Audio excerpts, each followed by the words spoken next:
Hello everyone. Hopefully my audio is better this week. I've invested in a new microphone, so if you could let me know in the chat if you can hear, that would be fantastic. I've unmuted the folks at the bottom as well, so if they want to sound off, and we'll see how the audio is sounding. Mark. Galsar is in the house. Good evening, everybody. Owen. Hi all. Tom. Good evening, everyone, one and all. Jace. Hello. And James. Hello, everybody. If you guys in the chat could let us know if you can hear us, how are we sounding, or anybody who's on the stream who's watching it, before we crack on too much, because I know last week I watched back the beginning of last week's video and damn, I was quiet. I couldn't hear myself. I turned the volume up all the way and yeah, I couldn't hear a thing, whereas you guys were coming through fine. So can any of you guys confirm how the audio is sounding, or any of you watching the stream? Yeah, it sounds good. Sounds good. Awesome. Yeah. We shall forge on, and if it does sound bad, let us know in the chat.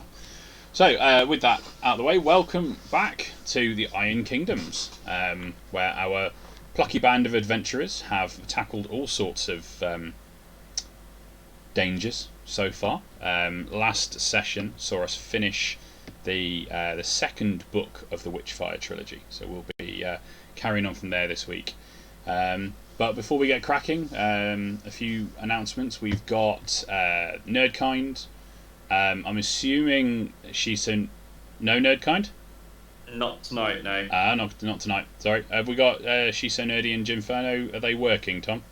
They're both at work, so we'll see how it goes.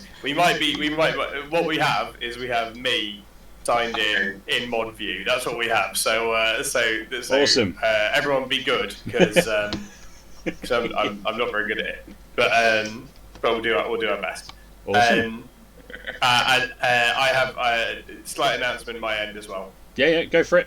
That is that we are going to be taking a break this week from To Compare That Game. For the first time, we've done 13 weeks in a row. We're going to have a break this week and then come back next week with a special birthday stream, because it's going to be my birthday. And we are going to have a special guest, we think, and it is going to be a very silly night. So join us. Not tomorrow night. Everyone have a nice night off. Everyone have a nice Saturday. And then the next Saturday is going to be on the 12th. It's going to be a big old hoot and a holler party. Awesome. James, we've Coffee and Karum not this week, next. Still a week away, sorry. It's a work thing, but it's coming.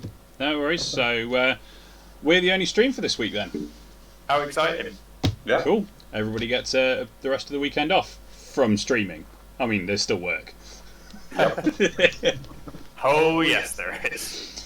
But on a good note with that, the fact that you guys are busy is amazing. The fact that the community's come back to Nerdy, kept you guys busy, kept you guys going, we can only thank them for that, because without the community, we wouldn't be here, Nerdy wouldn't be here, and it's an amazing place to have. So completely true. We've been overwhelmed in the last 2 weeks, both physically and mentally, by people's love and generosity, and it's been incredible to welcome everyone back. So we are incredibly proud to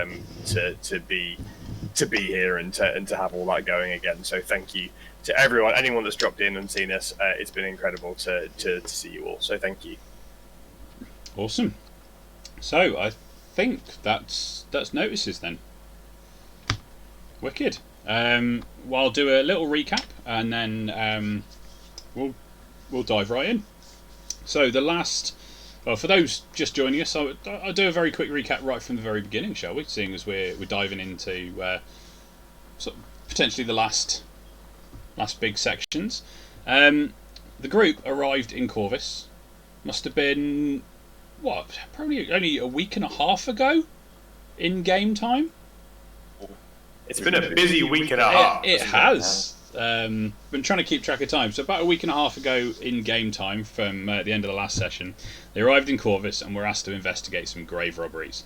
This led them to find out some more about the Corvus Witch Coven trials from 10 years ago, where a coven of witches who were initially benevolent were turned to nefarious ways and sentenced to death.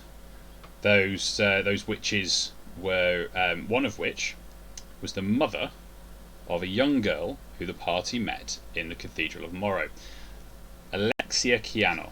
And she turned out to be a fairly pivotal part of the first adventure, where she raised an army of the dead and descended upon Corvus, the city we're currently in, to cause a distraction long enough for her to exhume her mother's body and the sword that was buried with her in an attempt to resurrect her.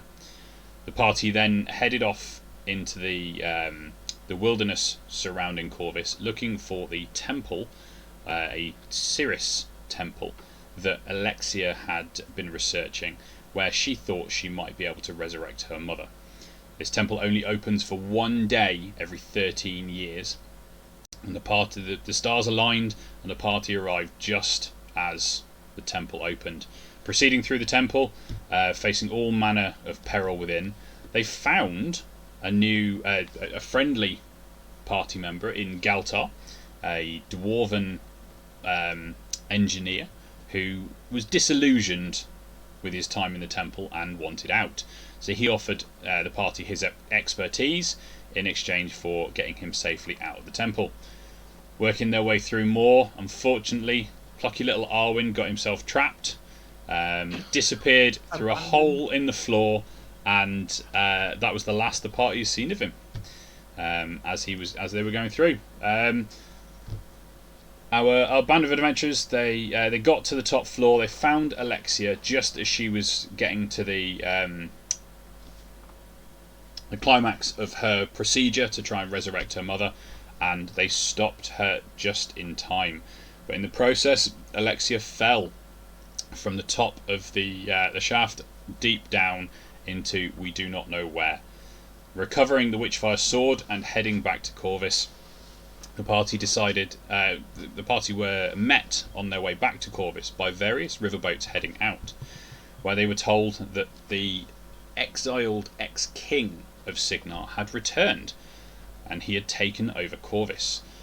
All sorts of weapons were being confiscated on the way into the city, but especially swords and firearms. So the party hid the Witchfire on their way back into the city, and then snuck back in to meet up with their contact, Father Dumas, at the cathedral, where they found out that Father Dumas had been arrested.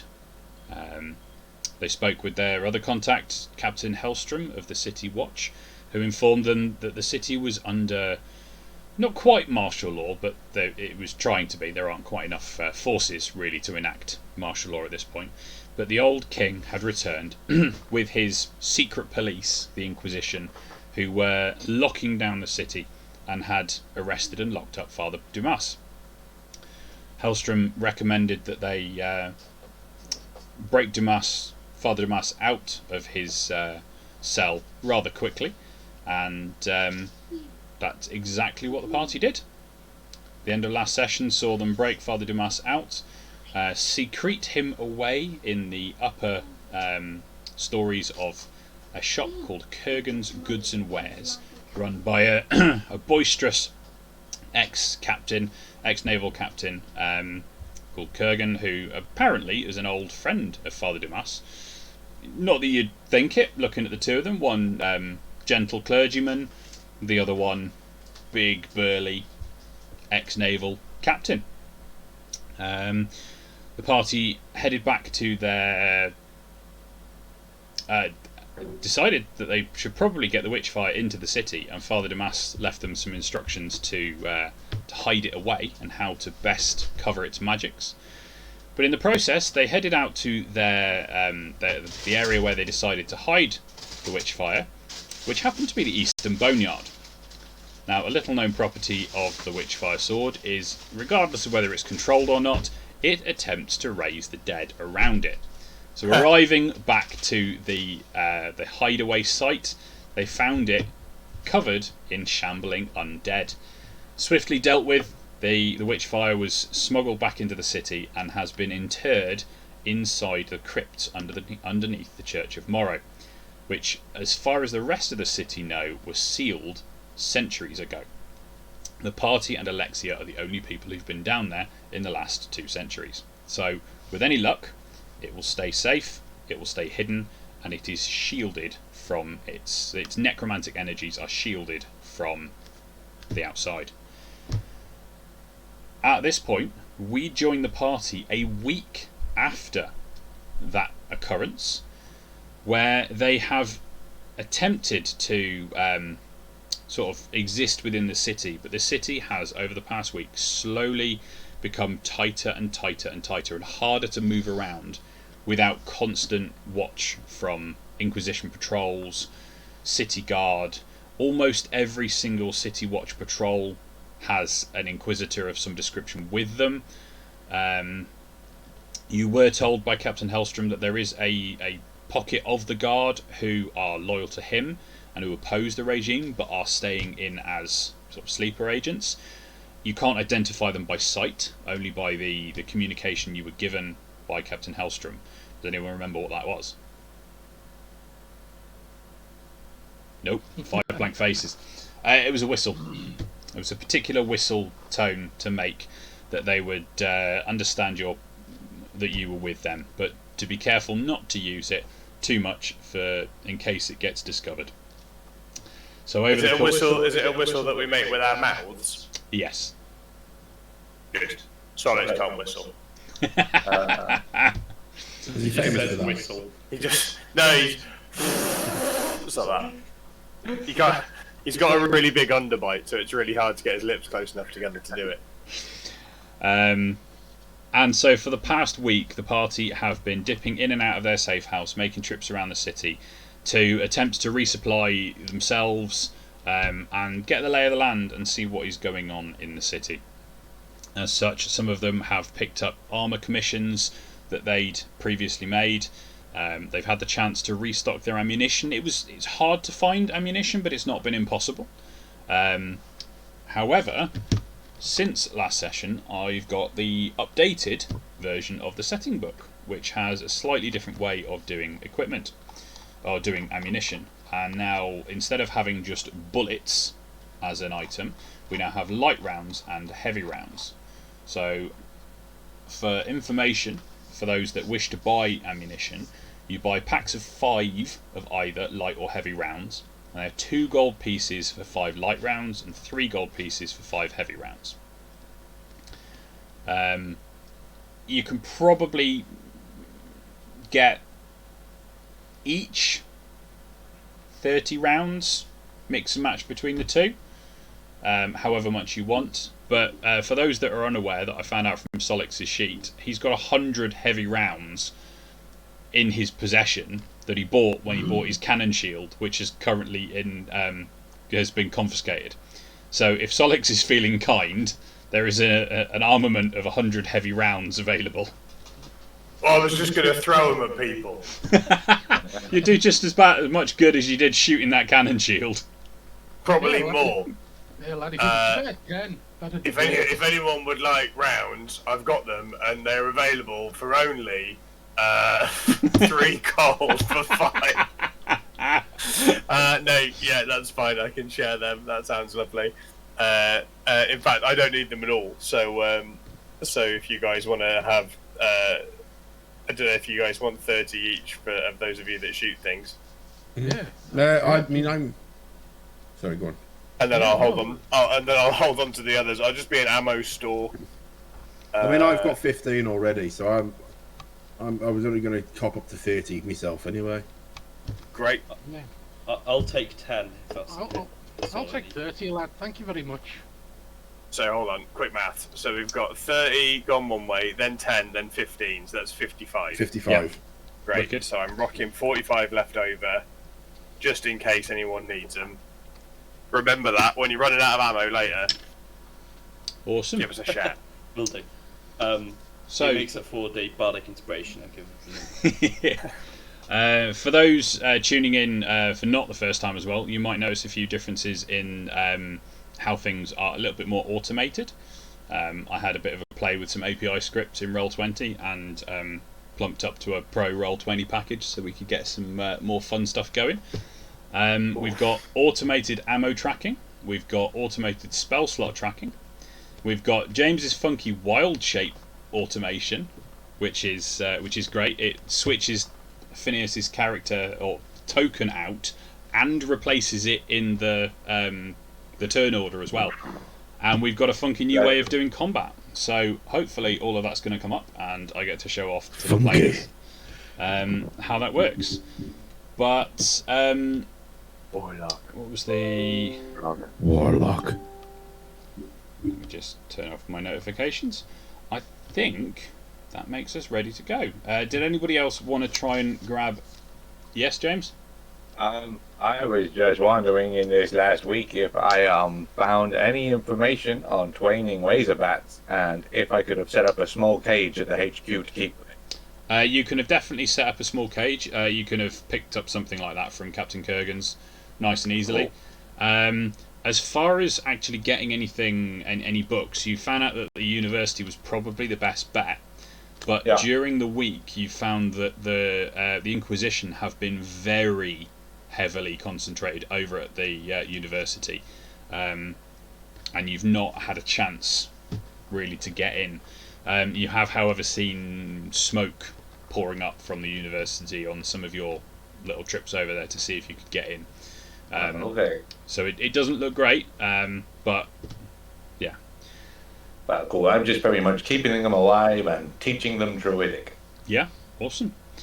I'm sure I was going to say something else, but I've completely forgotten it. Did you say before that we could buy 30 rounds of ammo? Yes. Each? Yeah. So a mix and match between light and heavy. Each of you can manage to acquire up to 30. I'll get another 30 light rounds. Cool. Yeah, I'll get another 32. So how much was it? They're 2 gold for 5, so 30 is going to be 12 gold. 12. They've also broken out slug and battle cannon shell as their own ammunition, which kind of makes sense because of the size of them. And they're £2 each and 5 gold pieces each, but they do a considerable amount more damage. So that was the other thing. You guys, in the Discord, there is a 2-page PDF of things that are available from Captain Kurgan's. Some of which you'll notice were things I told you about last time. But all of these things are available just to nip to Captain Kurgan's and get if you need. Save trying to describe everything to you and go, oh, what do you want? But you have absolutely no idea the esoterical things he's got in that shop. So over the course of the week, you found out these things. If you want any of them, just let me know. But, yep. Just in the week, can I have tried to have learned how to use my mechanic flail properly? You can definitely have, figured out. So you're proficient in it, but getting the Mechanica to work, yes. So, it's a clockwork capacitor, but it's slightly more advanced than the clockwork capacitor in your coat. The spring will last for 2 days rather than the 1, and it'll hold a total of 15 charges. And it's when you press it to activate it, it allows you to make a bonus action attack to do D4 damage. So it's like the easiest way to describe it is the polearm mastery feat. If you attack with the front end, you can spend a bonus action to attack with the back end too. So it's the same attack, just does D4 plus whatever. So it hits and then swings and does a little bit less. So it spins the head round. It does a bit of extra damage, and it's a bonus action to do that. Yeah, and just for the audience, there, Ingo has given Tok his great coat. Yeah, which is Tok had to take the knife to the bottom of it so it doesn't drag along the floor. He's rolled the sleeves up. And yeah, are we ready to go? Anything else from anyone? That sounds good to me. Awesome. Good for me.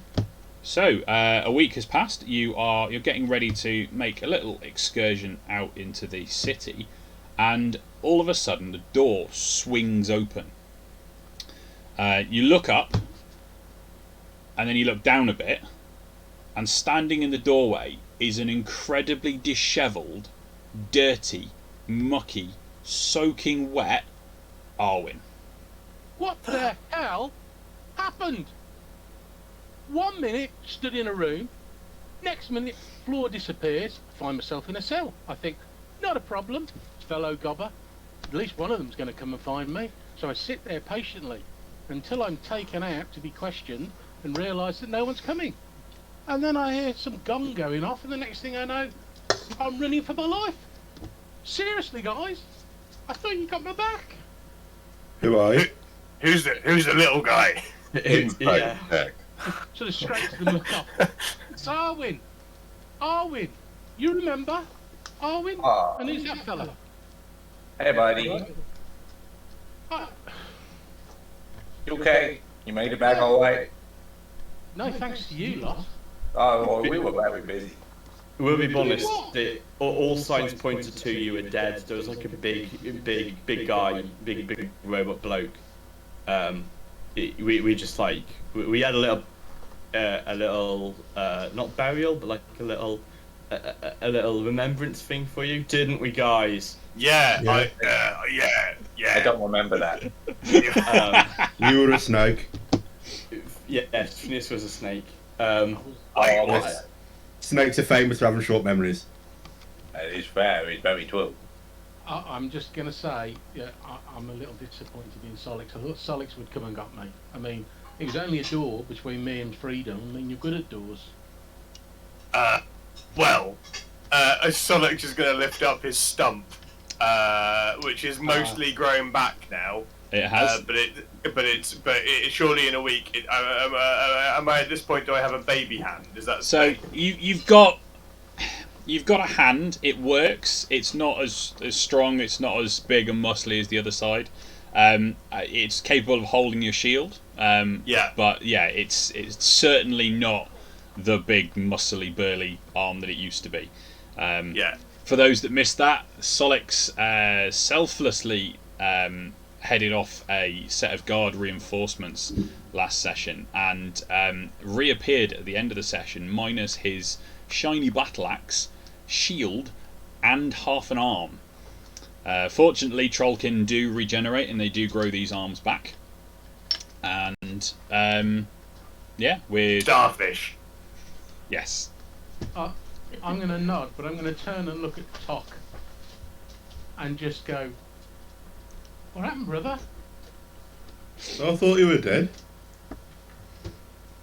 But did I you thought you were dead. We were limited how much time we had. To be welcome back though. We've got some flat pig. Would you like some?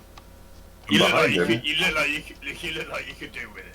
I'm going to have a bath and then I'll have flat pig, if that's okay, and a beer. Yeah, we can make that happen. Okay. Well, don't next time, can you make more of an effort, to come and find me, because, I mean, I'm... Be honest with us, Arwen. Would you make as much effort? Come on. Well, I If would you have done saw- before you all abandoned If me. you saw a room of gold shiny things and us locked in a cell, you would pick the big shiny things, wouldn't you? Come on. Sorry, what did you say? Okay. Right. No, hang on. Where's the room? Um, What room? Where? it doesn't exist, mate. So Theatrical. It just gets worse, doesn't it? You abandon me and then you lie to me about a room full of gold. And he wanders off, moaning and grouching and stomping up the up or down the stairs, wherever we are. Up the finds stairs. some walls to watch Yeah. him. And as Arwen disappears upstairs, goes and has a bath, cleans himself up, and just as he's coming back downstairs, there is another knock at the door. It's Clint Bladesong. No. Who else is coming back? Very busy, isn't it? Oh my god. That would have been the best moment ever. Just. Sorry. Hi guys! Oh my god! Fair play. I'll answer the door, but have we got an eye hole on our door? Not really an eye peephole, but there's a small window that you can open. They'll see you, but you can see out before you open the main door. I will use said thing. Okay. It's rather wet, but it looks like a lower level member of the church. You can. It's wet. Why is it wet? It's raining. Wait, what? Oh, it's okay. Right. Sorry, Alright. I missed that. I never specifically said it was raining, but yeah. So no, It's like, why is everyone wet? What's going on? you look out the door and it's like waist deep water outside. No, so you don't recognise this guy, but you can recognise his outfit and his symbols and whatnot, as he's some form of clergy at the church. I'll let him in. Okay. Thank you. It's horrible raining out there, but the Father Dumas sent me to deliver these to you, and he hands over a little bunch of paper, and you get, where are we? This one. So this is wrapped around the outside. Can you see that? Yeah. Yeah. Cool. And it says, "My friends, I was most alarmed to receive this missive early this morning. It would seem someone intent on making contact with me knows enough to leave a note with my current host. This is far beyond coincidental, and although my initial instinct was to find another place to reside in safety and seclusion, I am embroiled in far too much research to move easily from this location. Indeed, I am on the brink of finding an answer to the city's current dilemma, and I fear that if interrupted, this work I do will be placed in much jeopardy. Since the Inquisition has not yet come to raid my current accommodations, I am hoping the enclosed letter is indeed a genuine request for aid. I would ask you to investigate the matter on my behalf with all the caution due of such matters. Although I can only currently offer my gratitude, you have been most helpful in the past, and in due time I will see that you are rewarded for your brave services. Morrow's light shine on your path. PD." He's got very good handwriting, isn't He does. He owes us a week worth of pay. he? I mean, he's just been tortured. I think we could just give him a bit of time. Oh, fair enough. And I've it is just got pay on my mind nowadays. Does the P stand for Padre? Pandor Dumas Panda. is his name. He's got two black eyes. He's panda. Panda. Yeah, What panda does Dumas. missive mean? Panda. Anyone know? A missive is a message. Okay, right. But it's massive. It's a massive message. It's when you miss spell Massive everywhere. missive. And that note is wrapped around this one, which says, "Good Father, while this city is beset by evil twins, I am here to be an emissary for the light that shines upon the dark, and I speak with a most dire need. With 10 eyes I look toward the throne, with 4 mouths I roar into the river. You will find me at the dawn in the arms of the traveller. I must call upon your flock for aid. Pray for a lost wanderer. D." There's no one speak common round here. What does any of that mean? I don't know. So, reading that, you can tell it doesn't make sense because it's been written some sort of code. It's cryptic. You don't know the details of it, but there's something. It's not a normal message. I mean, even an official, well, not an official, sorry, even a nice, upstanding person like Father Dumas has written in more plain common than this. I mean, do we know of any statues that look like a traveller? Yeah. Right, let's have a look. Near a river, maybe? Is there a waterfall? Is Four- that what's four- roaring into a Hang waterfall? on. No, don't go chasing waterfalls. Mouth of a river. 4 mouths, right? Four mounts of a river. A river can have a mount, can't it? A river Ten hag. eyes. 10 eyes looking towards the throne. That's got to be either five people, or 10 cyclopses, or pirates. Yeah, but what about spiders? It's like 1.25 spiders It's because they've got like- 8 eyes. It's like Phineas and like one of One us. spider and one normal person. Yeah. It's a person riding a spider. That's what we've got to look for. Person riding a spider. Right. That It is is something we apparently need to quite address like- immediately. Yeah, they're shiny as well because they create light. So it's a glowing person riding the spider, clearly. Chrome spider. Or a Any- river. Anybody is free Well, to make any of the following checks that they wish.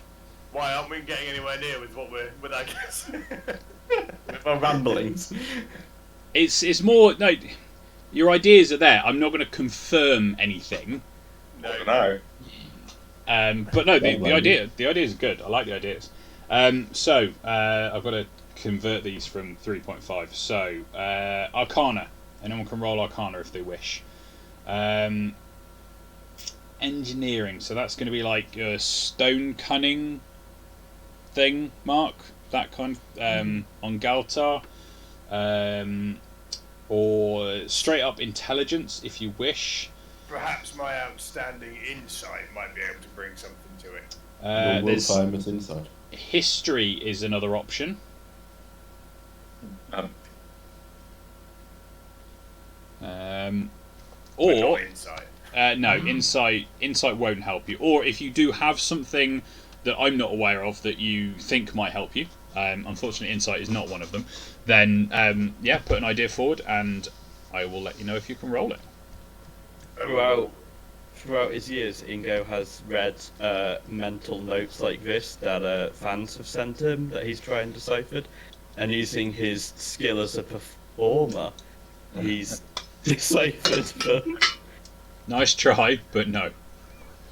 Solix is famously not good or bad at history, and would like to use his vast historical knowledge of something that he's maybe read once and sort of maybe retained in the back of his brain. Yep. Perhaps not. Okay. Yeah, I mean, I'll do a flat intelligence if you like. Or are we all rolling or just one? No, you can each roll something that makes sense for your character. Different Arcana. I different guess. skill checks are going to glean you different bits of information. So some of you might figure some clues Ignore out. Can I roll nature for the light that shines upon the dark bit, and the dawn, and the flock? Yeah. Oh, I just let's see what the twees know. What You're the gonna twees know, yo. A You're lot. gonna get for Arcana. I was going to do an intelligence check. Okay.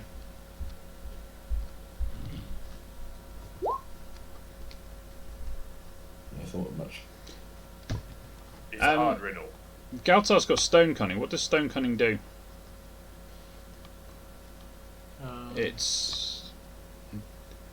I can't remember if it's a bonus or if it's. At least he should have stone cunning. It's not one of the. It is. So, I've got map. Rulic dwarf is a sub-species of dwarf, so you still get all the dwarven traits as well. Okay. Stone cunning is one of the basic dwarven traits. 5e. I can't remember whether it's a plus or a. Whenever you take. Oh, come on, where'd it gone? Stone cunning. Whenever you make an intelligence history check related to the origin of stonework, you are considered proficient in the history skill and add double your proficiency bonus to the check instead of your normal proficiency bonus. Okay, so that's 13, not a 10 then when I rolled it. Okay, because you were proficient in it. Awesome. Yeah. So, what have we gleaned?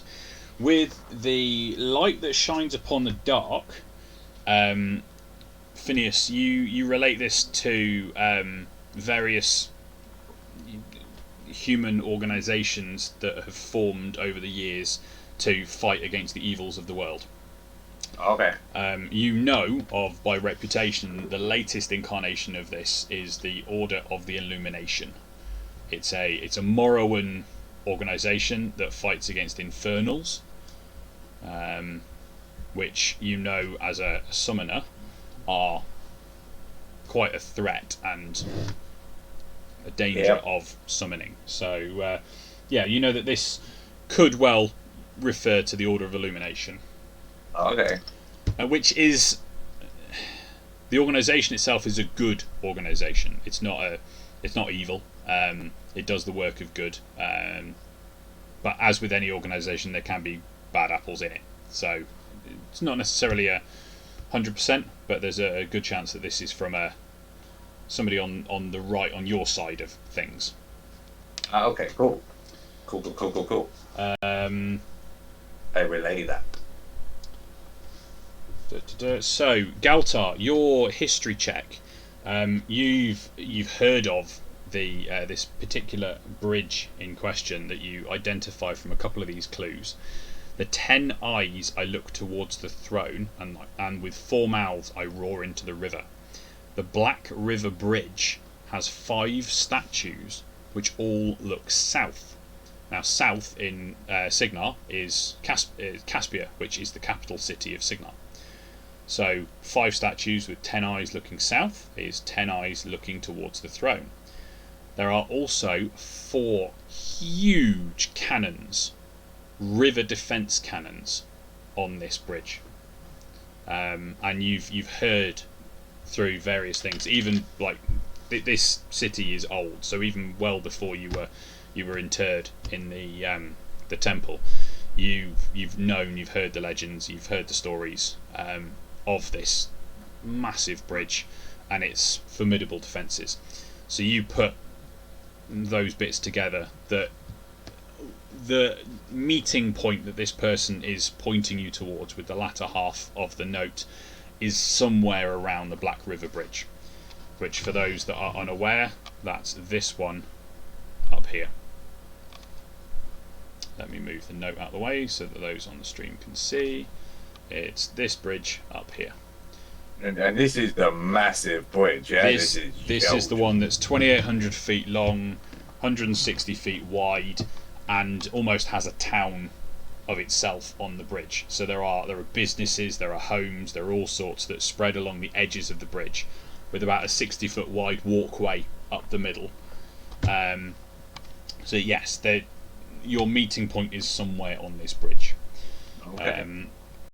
What else? I was going to say, can I say, while all this sort of work's been going on and whatever, you've noticed that Galtar is fueling up his steam power armor, which he came back in, and is clearly packing rations and whatever. Cool. And you clearly see he's looking to go on a journey. He turns around and he says, "Hey lads, thanks a lot for getting me out, but I'm going back to see my father. He's in the moot, you know, and I haven't seen him for 13 years. He probably thinks I'm dead, and I want to see my mother, because, well, I'm a bit of a mummy's boy, really. So I just want to thank you all for rescuing me, and I'm glad I could help a little bit in your journey, but I feel I have to carry on. I have a lot of things to do to make my clan name famous, but I hope one day that we will meet again, and if ever you need help, you know where you can find my people, and they will find me. So I'd like to thank you all. We presume we'll be able to find your people somewhere between Liverpool and Glasgow. Is that what? And Belfast. I should be so glad to get rid of this place. I'm gonna miss that accent so much, but it's nice to have Arwen back. So he shakes everyone's hand. He hands Solix 100 gold pieces, and he says, "Please make sure that Hey lads, just have a drink on me, okay, tonight. Raise a glass to me and my people, and I will see you down the road. Alright, lad, calm down. In a Bye, bit. buddy. We cross the net. And then when the door closes Who's and he's lost, turn. Who was that guy? Turn and be like, back to the Corvus pasties. Hey. who? And you hear him disappear into the distance, and you may see him again. You may not. Okay. This Awesome. has been a big opening 15 minutes, for goodness sake. There's been riddles, there's been old characters coming back, new characters leaving. And it's been 40. Yeah. 40 minutes, I've got no idea what's going on, to be honest. This has been a quick 6 months.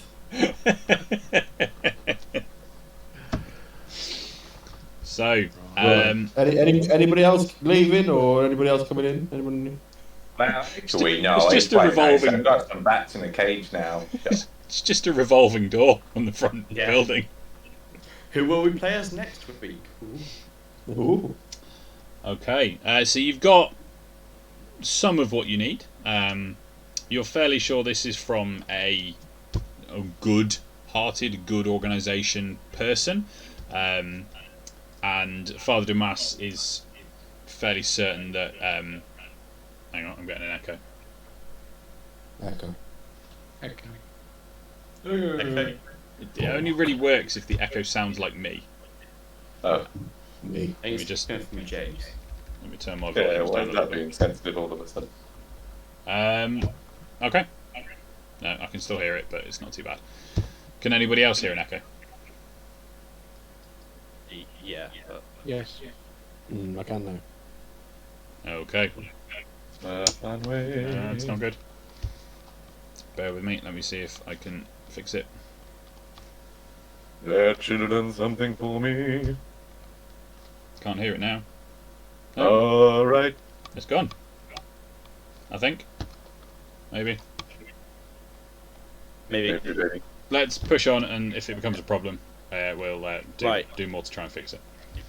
Do we think that there's a pub on the bridge called the Arms of the Traveller? I mean, it could be. Well, just the traveller. I mean, Or the Traveller's Arms. It'll be called the Traveller's Arms. is the Traveller a well-known deity in this D&D universe or not? And would I know that?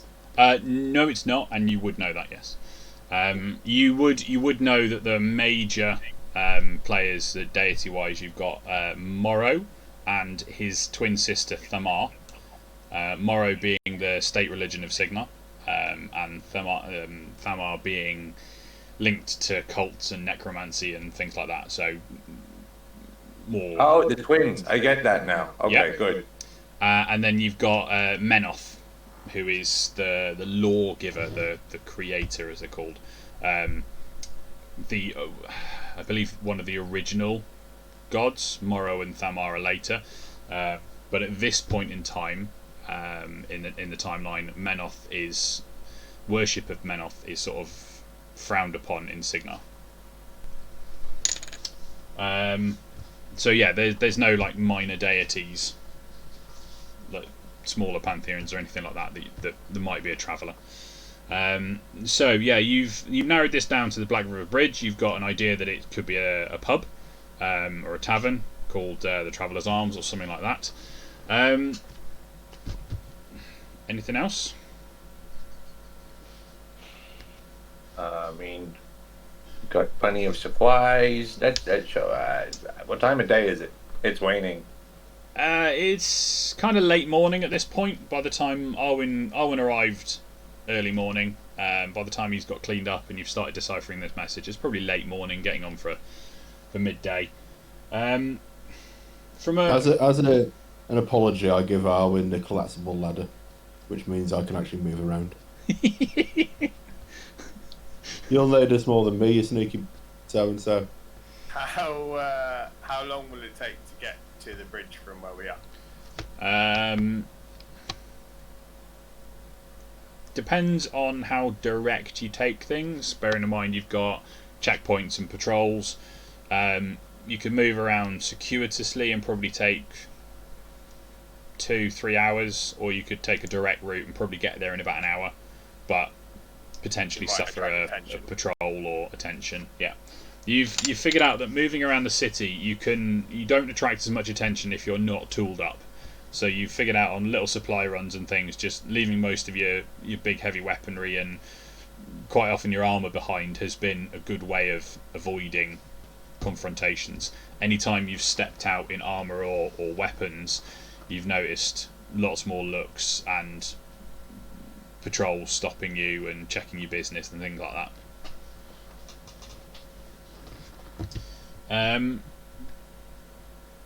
Okay. Anybody? So from a rules perspective, what's the closest thing to a knowledge local in 5th edition? You don't really have a skill that's knowledge local, do you? No. It's I think history always replaces it when I've done it. Yeah. But it's like, what do you remember rather than the history tends to be like a geography and history sort of thing mixed, doesn't it? Yeah, I think so. It was what I thought as well. Also a PE teacher. Always. I think not insight though, which is a shame because that's a strong stat for me. Same. Local insight. Yeah, a bit of other information you gleaned from Galtar actually before he left, or was it something he was singing on his way off? The Black River Bridge actually has a famous dawn market. So he was going. The Black River Bridge has a famous dawn market. As he was trying. Where all sorts of market stalls pop up, all across the bridge. It pops up at dawn. It's not just called for dawn market. Correct. It is at dawn. Yes. Right. Isn't that in the riddle? Don't we? It is. Yes. So we need to go at dawn. To the dawn market. So you're like midday at this point. Do you want to? What do you want to do? Do you want to wait it out, head under the cover of night, or do you want to? Don't know. Arwin wants to go out and find someone to sell his 10 silver ingots to that he's brought back with him. Okay. Make an investigation roll for me. On Arwen's rolling as well now. Investigation. 12.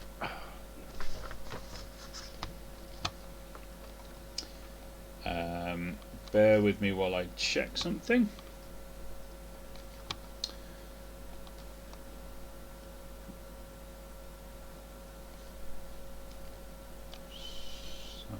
Southwest.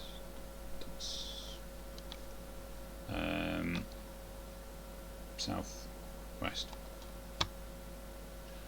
You've got advantage on that. Have I? Yeah.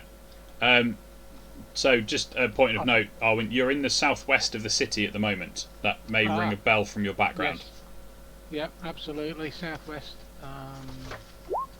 Yeah, I'm glad I have the advantage. I'm back, baby. Okay, where was it? It was in 18, wasn't it? If it's my home city, I should have a contact anyway. It's yes, but it's also about getting to that contact because the city's under kind of a lockdown. Oh, okay. It's harder to. So can I not find any of my brothers on the streets at all? That was what your investigation roll was for, to attempt to find it. I can't find the. That's because that's a 13, not an 18. Right, there we are. Smelting facility.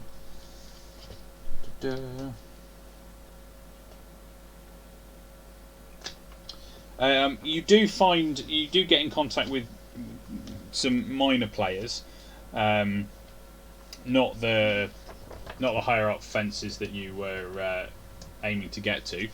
They can either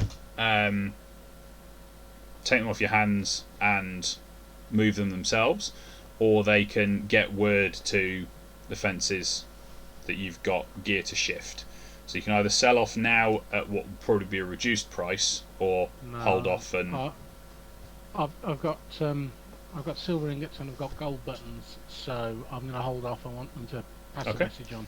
They will do that. They will pass a message on to their up the chain, and somebody will be in touch at an appropriate moment to conduct business. Cool. Yeah, Tom's gone. Who knows why? Probably. He's not paid the bill. Put it on. I can suggest to Phineas that him and I can head out using our disguise selves abilities. Oh, yeah. Absolutely. Which has worked before for us. Yeah. And we could probably go up to the bridge and kind of have a nose and keep people safe back at the safe house, rather than us all having to go. Nope, he's back. Okay. Yeah, I mean, we can do that. But as long as you do the talking, buddy, because I'm not very good at the old not telling the truth. That's fine. So I mean, I can tend to be an engraver looking to purchase some wares or something like that. Nice. So I'll give you an you- excuse to walk around with my guns. you've managed to move around the city relatively easily when you're sticking to sort of your neighbourhood down here in the just off the docks. Moving further afield around the city, you have done it. It's been more difficult. Cover of night has been very helpful over the last week to move around safely. It's up to you if you want to go and scope it out. If you want to go, because we've got a trait that says basically no one pays us any attention. yeah, that's like very helpful for getting around.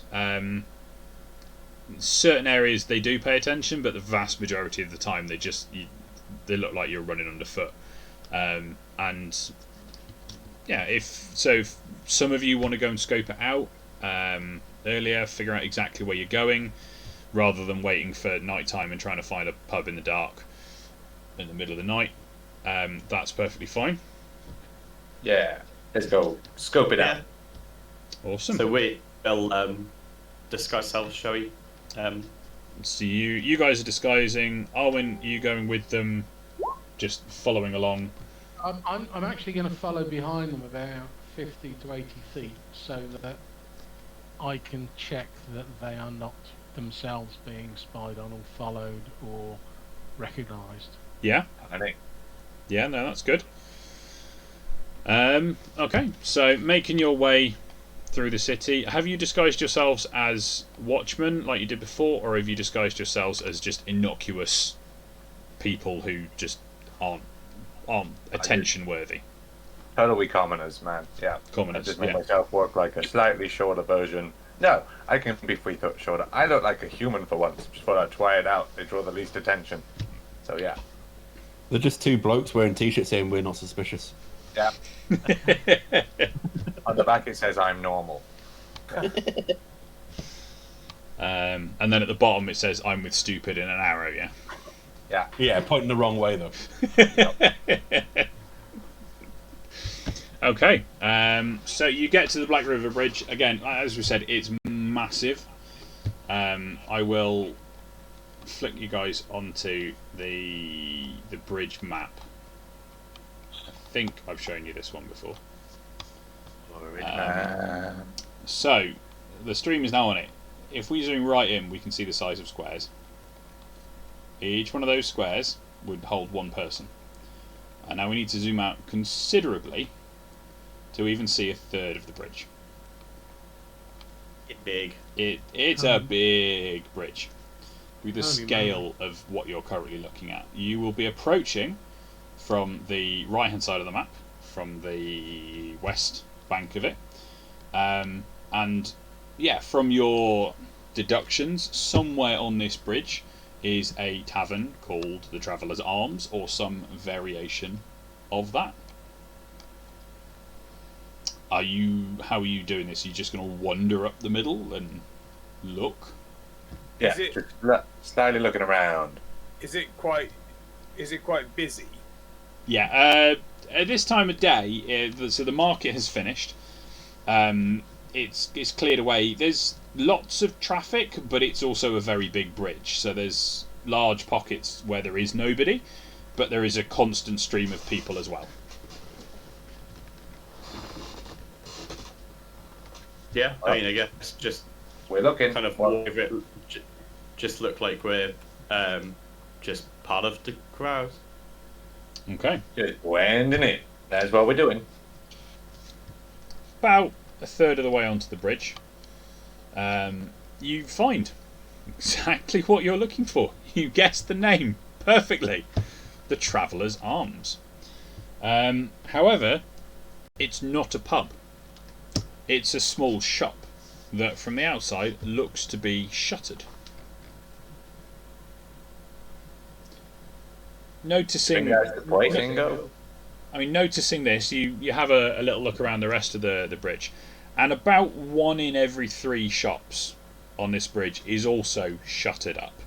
Depending on and over the last week, you've noticed the same in the docks area as well. Those businesses that relied heavily on the firearms trade or weaponsmiths have, for the most part, shut shop, at least temporarily. Purely because of the state of the city and the fact that they've either had their inventory confiscated or their supply chains have been compromised and they can't get anything in. Okay. I'm gonna guess this is the place. So we're going to come back here at dawn, is the plan. Yeah. Is there anywhere that we can see, like, can we hide behind it, to the side of it, conspicuously? Okay, so closing in slightly. Is it open at the moment? You can't see that it's open at the minute. Oh, is Phineas? Yeah, Phineas is already on the map. Whoops, he was there from testing. Shush. That is convenient. So, the Traveller's Arms is the building on the left that appears black. I will pop, just so that everybody can see what's going on, I'll put everybody on the map. Save needing massive descriptions for everybody else, but remember those that aren't there. So, you can see through the windows, as the stream can see, and you guys should be able to sort of partially see through the windows into the inside. Can I make a perception check to see what I actually see? Or is there, if there's anything in particular? You can make a perception check to look harder, yeah, sure. I was just about to ask the same thing. Nice. So looking inside, it looks like there's nobody there. You can't see anyone. There's a good portion of the racking on the wall is empty. There's the odd item left behind. It's not specifically it's a bit of an odd shop. You can't really see rhyme or reason to what it sells, but there's big chunks of inventory, what you would assume inventory, missing. Okay. Oops. So Ingo's going to start kind of walking around the building to see what we can start seeing. Okay. The alley heads off each way. Try it. Just, is there a door at the side? Just trying There is, just to your left there is a door, yes. That is a just door. Gently lean my shoulder against it and look around. Does the door sort of vibrate? Does it feel, if I just gently just squeeze the handle, does it It doesn't. It doesn't. I look through here and see what I see. You see some sort of storeroom. There's crates and things stacked up in the back here. You can't see in any of them, but the room's full of crates. Okay. Is the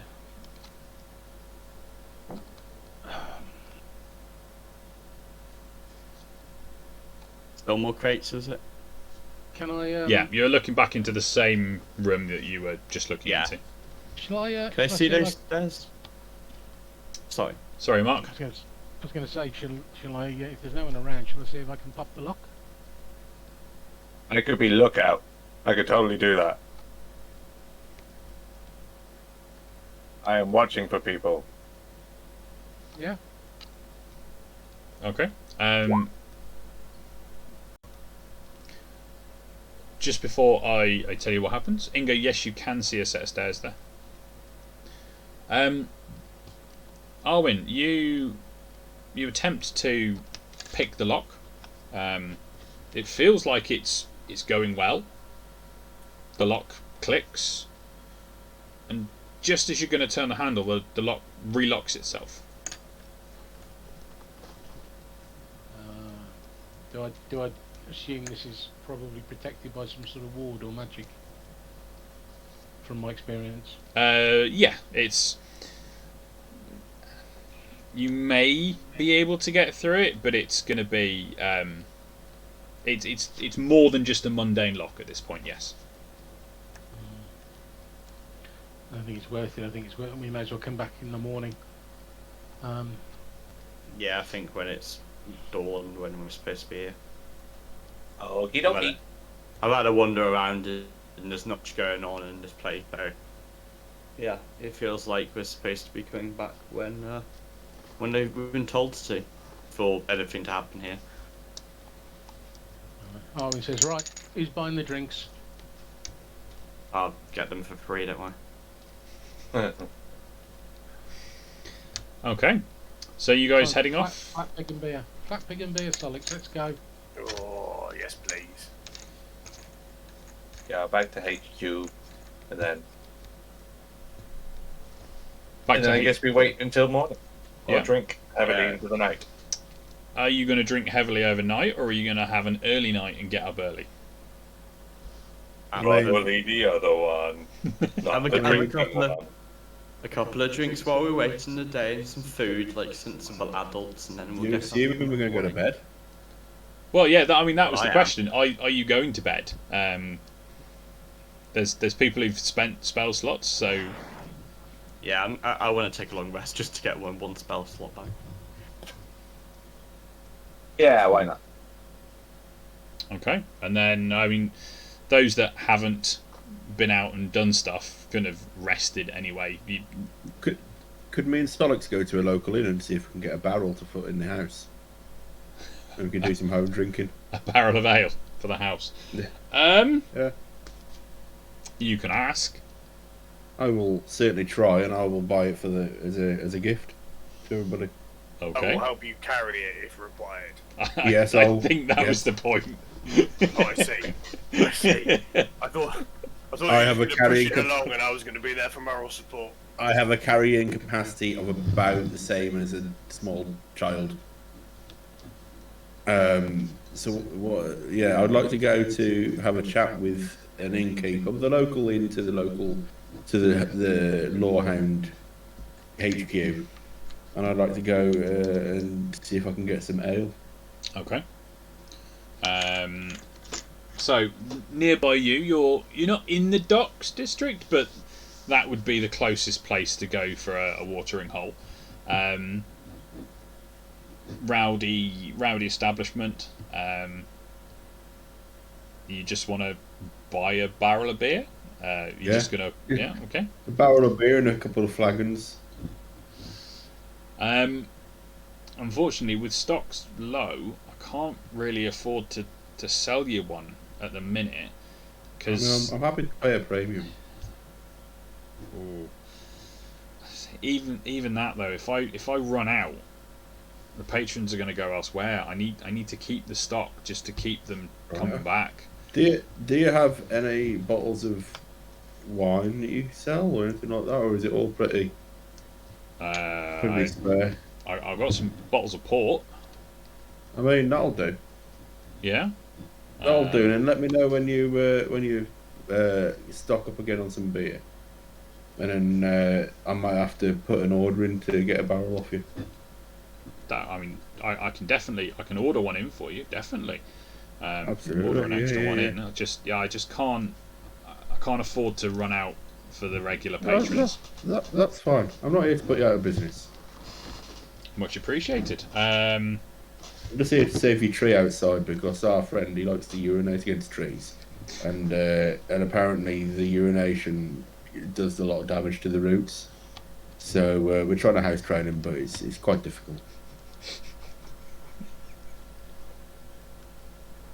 Sonic's not paying attention, just lets out a loud burp and then scratches himself. Okay. You see where I'm coming from? I do. So he ducks down behind the bar and comes out with 3 bottles of port. How much will these cost you? Yeah, you're gonna make me look for books now, aren't you? What's the cost of a bottle of wine out of the PHP? I don't know. You can just give me a random number. I'll pay it. To be fair, I've got a lot of money. D&D wine cost.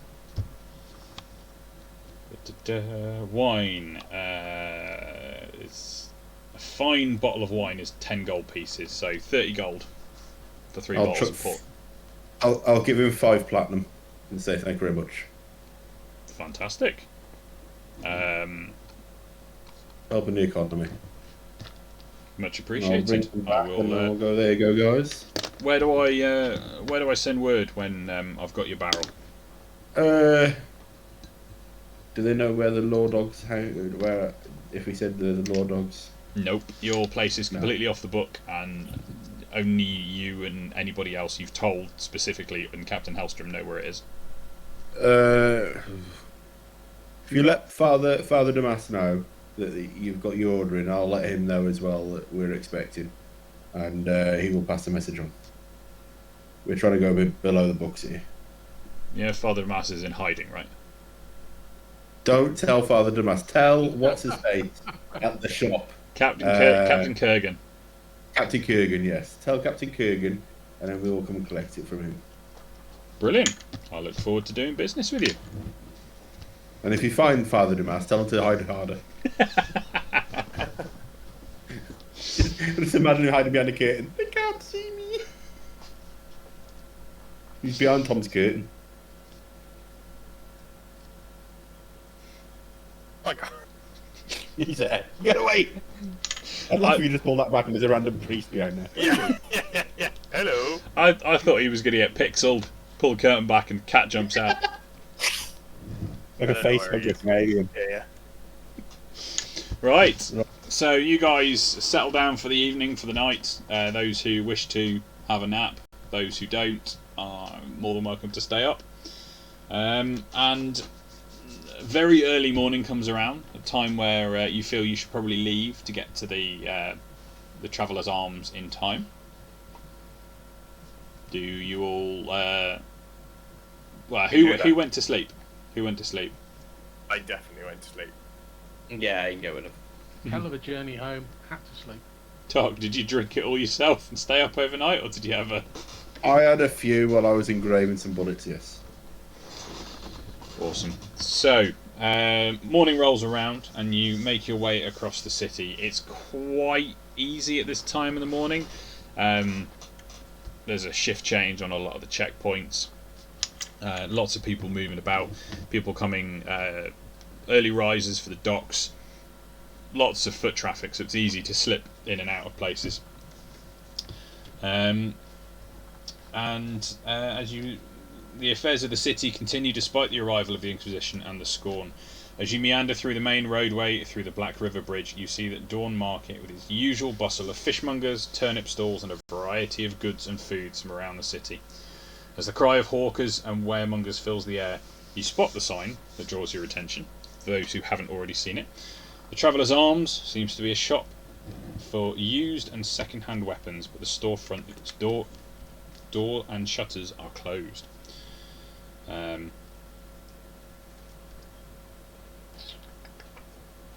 As you approach, you're all now on the map, where you are now.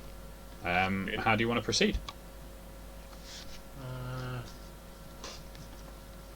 You want to check that side door again? We're here at the right time now, okay? Aren't we? Yeah, is the side door open? It's not open. Well, no, it's... As in, is it Is unlocked or is it Right, open? I'm going to listen at the door. You're going to listen at the door? Okay.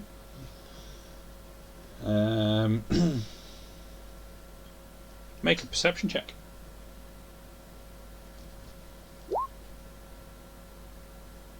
You can hear movement inside.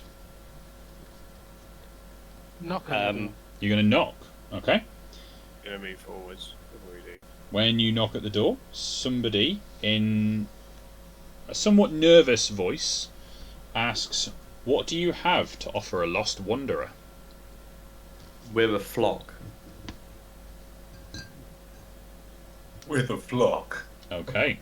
That was good. That was a great moment. That was a pasty moment right there. No, that was good. That was good. We the flock. The door. Flock. The door creaks open. Oop, what have I done? The door creaks open and a nervous-looking man stares out at you from the darkened shop with wide eyes. He beckons you in with a hurried waving of his hands.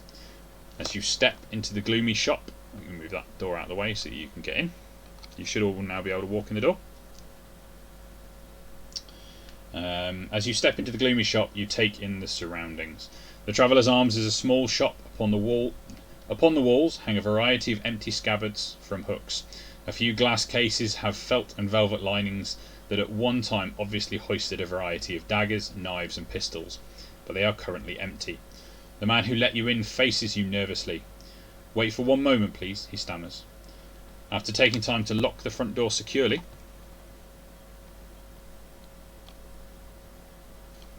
Tock, are you coming in? Yes, sorry. Just close the door. That was. There we go. Right. Taking the time to lock the front door securely, he quickly crosses the room and opens the door at the back. I'm going to just keep a hand on a dagger. Okay. Whispering something to someone beyond the threshold, he looks back at you and nods. Within moments, a thin man in an armoured black long coat emerges from the back door, and the nervous man leaves the same way. Where is he? Person. There.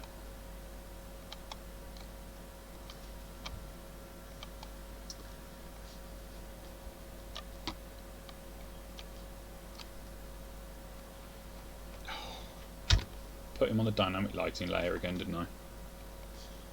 Yeah. Oh yeah, we told you not to do that. Yeah, you have. Yeah. Many times. Many times. Okay. Greetings. I see the good father has seen fit to send me his best. You say best. The dark gentleman stands before you clad in a long armoured overcoat and otherwise inconspicuous garb. A long lock of hair falls over one eye. He looks at you with a sad smile. "I'm sorry to have caused you such difficulty in these troubled times. My note was intentionally cryptic in case it fell into the wrong hands. Okay. My name Do for you. is Devlin Bain, and I need your help.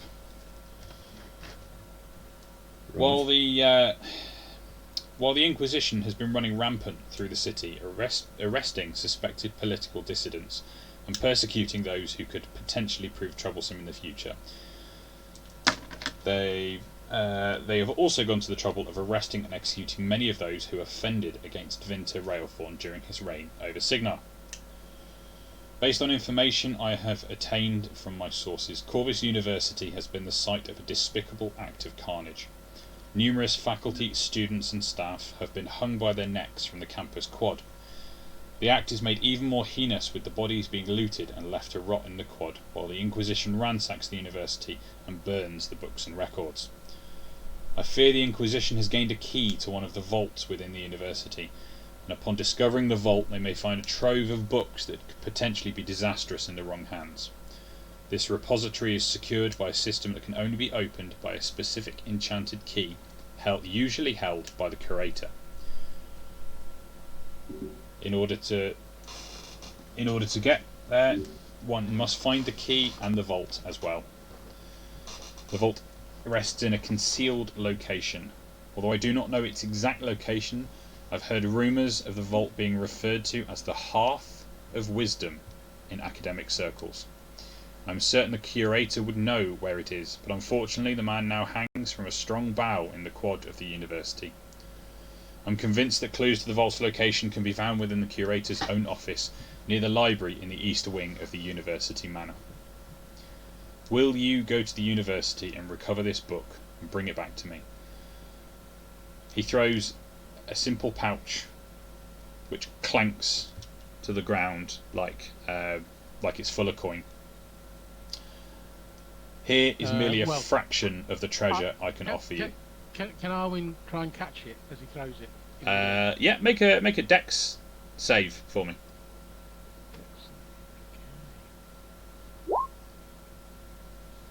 He fumbles it around a bit, but he just about rescues it. And to his trained hands, he estimates that there's probably around 100 crowns, 100 gold pieces in the pouch. This is merely a fraction of what I can offer you in return for recovering this very important tome for me. When you say fraction, do you mean half, or do you mean like 100th? Because those are both fractions. Solid keeps surprising me with his knowledge of maths and other things. Maths. Solid, so one thing you don't know about me, as well as being a Zumba instructor at one time, that I was also a maths teacher. Right.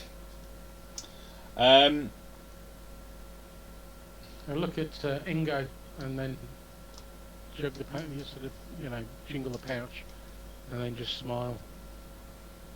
1/20th of what I can offer. That's a decent sum of money.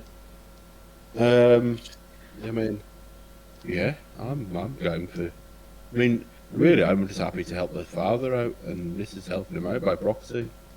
Yeah, to be honest, at this point, if the father asks us to do something and you're helping him out, but yeah, that seems to be the direction we should be going. A friend of a friend is an enemy of an enemy, or whatever the saying is. Something like that. Yeah. And okay, then I'll just tell Arwen that's coming off your final amount, mate.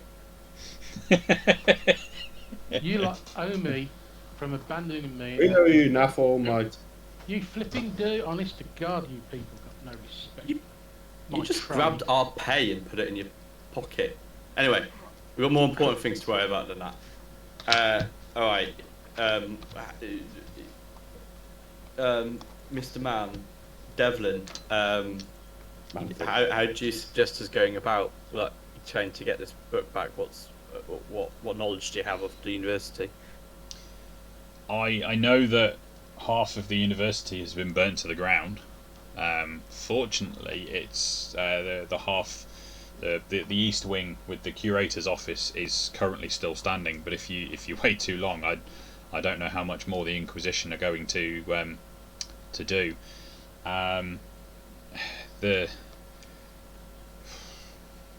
If you can sneak through Corvus City Park into the quad, you might be able to get in, but cover of darkness is probably going to be your friend here. The Inquisition have been all over the university. Great. Maybe we could have met at dusk. I mean, if we go at night time, so what you're trying to say is we don't go and expect this Inquisition. I've been trying to get in there for a while. I mean, there's your response. He went. It was that bad. He went invisible for a minute. It disappeared. Oh, did I? Did I disappear? Did I? Yeah. More puns are available. Oh dear. Right. I'm not sure there's much more I can tell you. I've told you everything I know about the location. How will we know that it's the curator's office? Is it going to be written on the door? Is the Ma?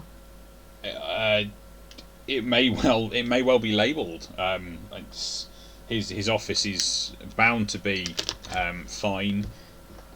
I know that it's where is it?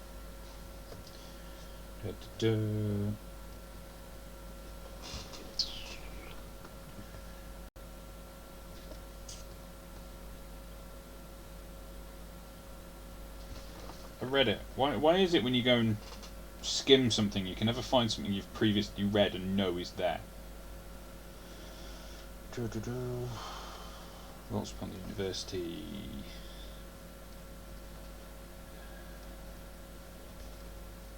Vault. So just when I've got my plate armor and I've got myself all kind of about as hench as I could possibly be, now is the time that calls for serious amounts of stealth. I mean, I think we stealth as best as we can, and then when that doesn't work, it's a smash and grab, boys. Yeah. I mean, what's new with our group? Even I'm getting used to this. I am famously stealthy. Well, you So, could, don't- you could run interference, and I could stealth separately. So don't forget that from a rules perspective, those who are good at stealth on group checks like this cover for those that aren't so good. So you've got. Yeah, it's worth a go. I'm not saying it's not worth a go. I'm good at stealth, but I'm now disadvantaged. However, it's something that you can take off. I mean, you could give your armoured greatcoat to Solix to carry because he's already at disadvantage, and then put it back on if you need to later. It's not something. It's a piece of armour. You can just take it off, take that 1 AC penalty to be stealthier. Just because you've got the equipment doesn't mean you have to wear it all the time. So yeah, don't forget that if you are doing something particularly sneaky, and those of you like Arwin is particularly sneaky, he can be using his stealth aptitude to help conceal Solix's stealth ineptitude. I do. But if we go metagame and we know that Mark's rolls are absolute trash and Solix usually rolls really randomly high when he's rolling a roll which he should be rolling rubbish on. Yeah, I mean there is that. Balances itself out. Did I ever tell you Mark once got me killed because he failed a stealth roll as a rogue? I make one mistake. Seriously. Anyway. Okay, so we need to get to Corvus Parks. So let is me pop you back onto the. Is that like Centre Parks, but for It looks like it on a map. It's top right. So let me put you back on here. 6 is the Corvus City Park, and 11 is the university. So I mean, the university is like a big campus area. So coming through the park is probably the easiest way to get into the university. But what we're actually going to do, we're going to take a 10-minute break now. We're going to have a bit of a shorter session this week. We'll finish about 11 o'clock. So this being the halfway mark, we are going to we're going to have a 10-minute break. Wee break, drink break, whatever you need to do, and we'll resume afterwards. So we'll see you in 10, guys. Thanks for sticking with us so far. Ember?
Welcome back, everyone.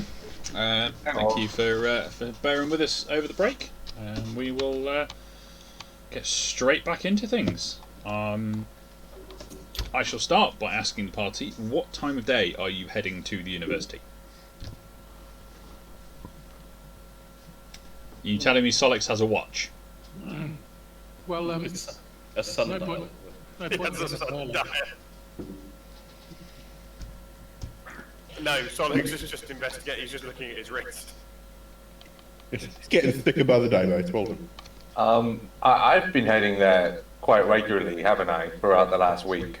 So, Yeah, not into the university, but as close as you can get, and Yeah. looking at different ways around. And at which point your knowledge would corroborate Devlin's that heading through the park is definitely the least patrolled route. you know, it would be. I think we should head out, like, you know, around that twilighty, dusky time where it's still light enough to see, but sort of quite hard to see at the same time, leading into night, so that we can just look like we're out for a pleasant. We can jog. We're just a bunch of joggers, just running through the park. Clank, clank, clank, Yeah. clank, clank. We're doing intensive weight training. Okay. This is pretty good for me. I'm just saying. So dim that's my light, defense. but not dark. That kind of thing, yeah? Yeah. Otherwise, I'm pretty useless, to be honest. At a point where it's not suspicious for us to be out, but it's getting dark, Okay. I mean, do we look like students? basically. Although you're aware that university students have been strung up and killed, so I will take off my Arcade Fire t-shirt. I'll put the beer bong back then. okay. So you make your way. You take your time across the city, making your way through the park, which, yeah, you find sort of blissfully empty of patrols and whatnot. It's it's quite a tranquil area at this point in time compared to the rest of the city. Somewhere you can just sort of meander across and take your time. And you sit down in the park, wait out until that time of the twilight, the witching hour, whatever you want to call it, that you've decided upon to head to the university. So let's head over there now. Nope, what's that There's one? there's no curfew at the moment, is there? No, not at the moment, no. Why did that map not move? Okay.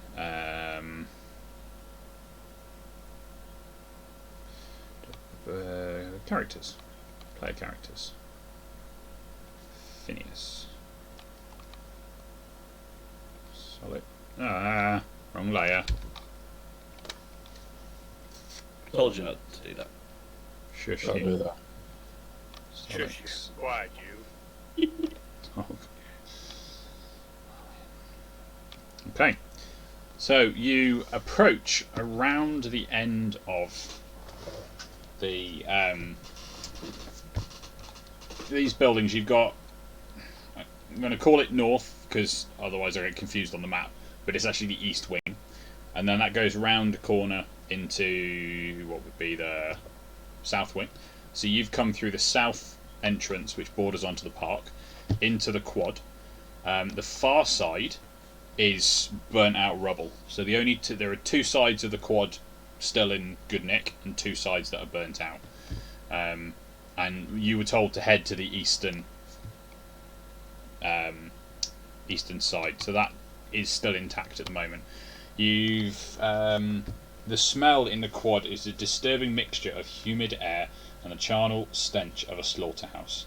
The magnificent trees in the main courtyard of the university have been turned into makeshift gallows. Dozens of corpses hang from the strong boughs of the ancient branches. The dead dangle like macabre decorations in a madman's dream. How do you guys want to proceed? You can see across the quad. You can see past most of the trees, but they are blocking your vision somewhat. I realise Solix and Phineas probably can't see much around the corner at this point. There's nobody that you can see in the quad, and you can see on the far side there's lots of windows into the building, and you can see into the corridor beyond. It's dusk. It's going to be difficult to see, but not impossible, as you were kind of hoping for. So how do you want to proceed? I guess as stealthily as we can towards the eastern wing, right? Yeah. No. There you go for it. Okay. Head off. You move your tokens where you want to go. We get which way's the eastern wing? Sorry. North. On this map, it's the one at the top. Dun, dun, dun, dun, dun, dun, dun, Should we use this tree as cover? Well, dead people hanging. Okay. So I would have given Starlux a coat, but I know. yeah, no worries. As you Oh. approach, you can see a set of double doors leading out from the quad that are here. All of these other bits that you can see through, they're all windows. Can I approach one of the windows and see if I can open it? You can approach them, but they are solid windows. They're not openable.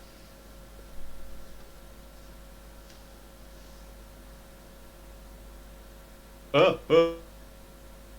Sorry about that. I'm gonna just check around and see if I don't spot anyone around in the area. Okay. Looking around in the dim darkness, even looking into the corridor beyond through the windows, you can't see anyone moving around. I've got. It's not too bright for me to activate my goggles, right? I can have them active and I'll be right. Correct. Yeah, cool. I've spent the charge already. So. Okay. Do I need to put? No, this. I've already got. You've already got dark vision, have you? On the token. Yeah. You don't actually have dark vision. You've got emitting light. Not that it makes much difference, but at the moment your token is set up to have a torch. but the goggles are a bit different, so I've just changed it over. This map's got daylight mode on anyway, because it's that time of the evening where you can see what's going on.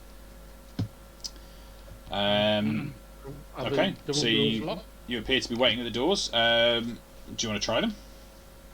Well, I want to investigate them before I try fiddling with them.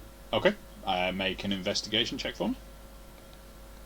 I would like to give you guidance, because it's a cantrip and you get an extra d4 and a check. Okay. Okay. Extra D4. So that's 19. Okay. So, looking the doors over, there doesn't appear to be anything amiss. They don't appear to be locked. They don't appear to be trapped. They're just closed at this point, you can tell. And there's no obvious alarm, something that may trigger. No, not that you can see. Look at Ingo. What? Doesn't look trapped. Do you want to see if we can open it? Hear anyone behind it? I'll give it a go. Make a perception check.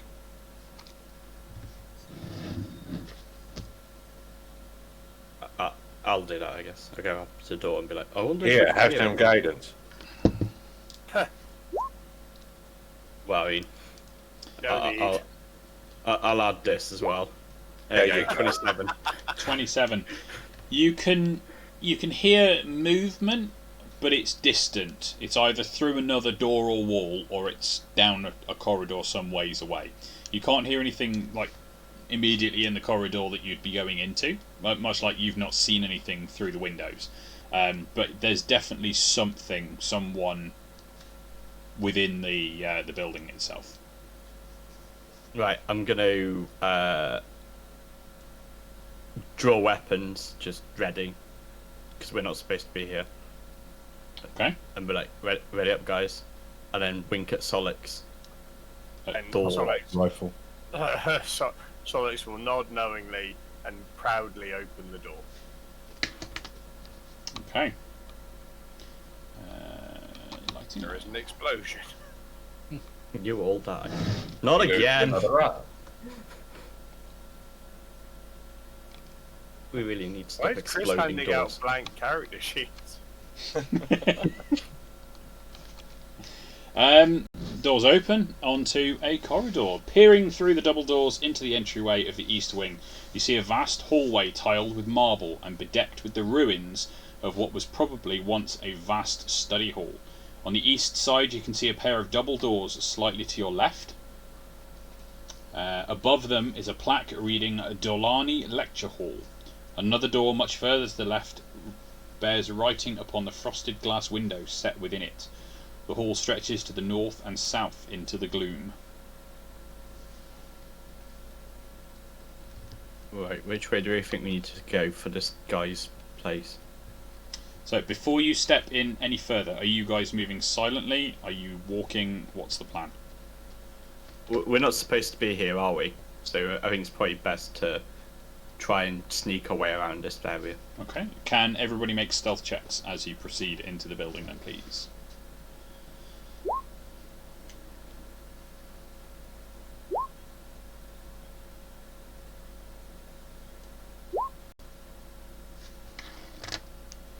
Okay.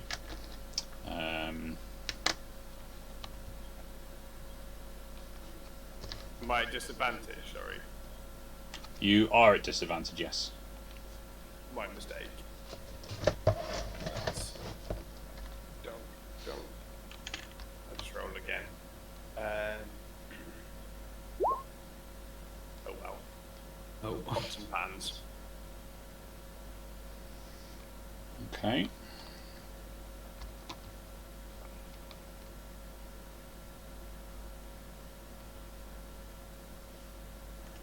I mean, that went about as you would expect it to go for this group. So That's true. Um, I do have -1 dex to be. that's better. I was looking at something's passive perception, and it had a wisdom of 2 instead of 12. I was like, okay. Okay, Oh, okay, 12. That's fine. proceed. Which way were we going, guys? I mean, which way were we going, guys? So you can see here is a set of double doors with the Delaney lecture hall above them. Over here is another set of double doors that appear to be unmarked. And this way is a door with frosted glass and writing on the frosted glass, but you're a little bit far away to read what it says. I don't think we need to go to a lecture hall. I don't Yeah. think. Yeah, we no, don't no. need the lecture hall, do we? No. Let's go What's to on the frosted frosted glass. Frosted Yeah. glass. Okay.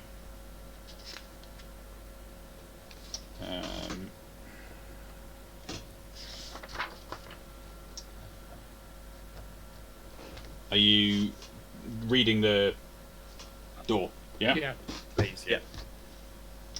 It Imagine says- that. Imagine if we were just like, actually, no, we're just.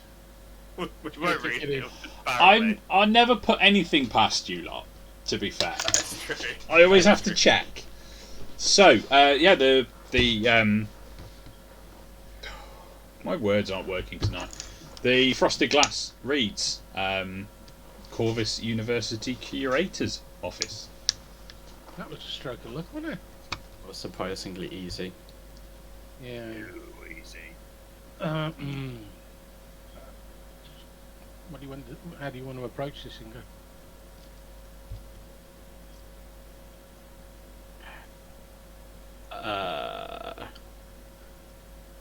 We're on the stealthy side. Do you want to give it a go and have a listen and have a check, and then Okay. Can I hear anything? You can hear noises, but again, not from this room. Okay. Can I examine the door? You can.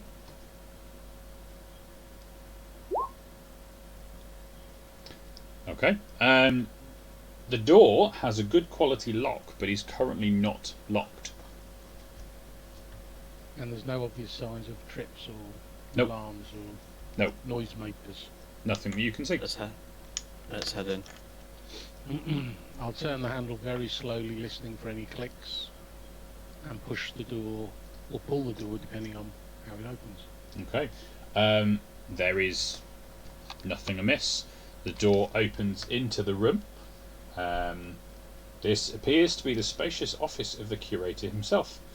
One wall is occupied by a variety of bookshelves. Hang on, let me actually open the door so you guys can see what I'm talking about. There is another internal door as well. It's not pinging because I'm on the wrong layer. There's another internal door there.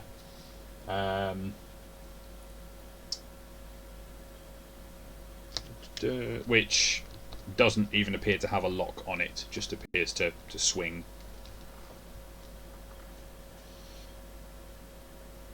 Take out my ordinary dagger and just gently push it onto the door. Does the door move? The door does move. Okay.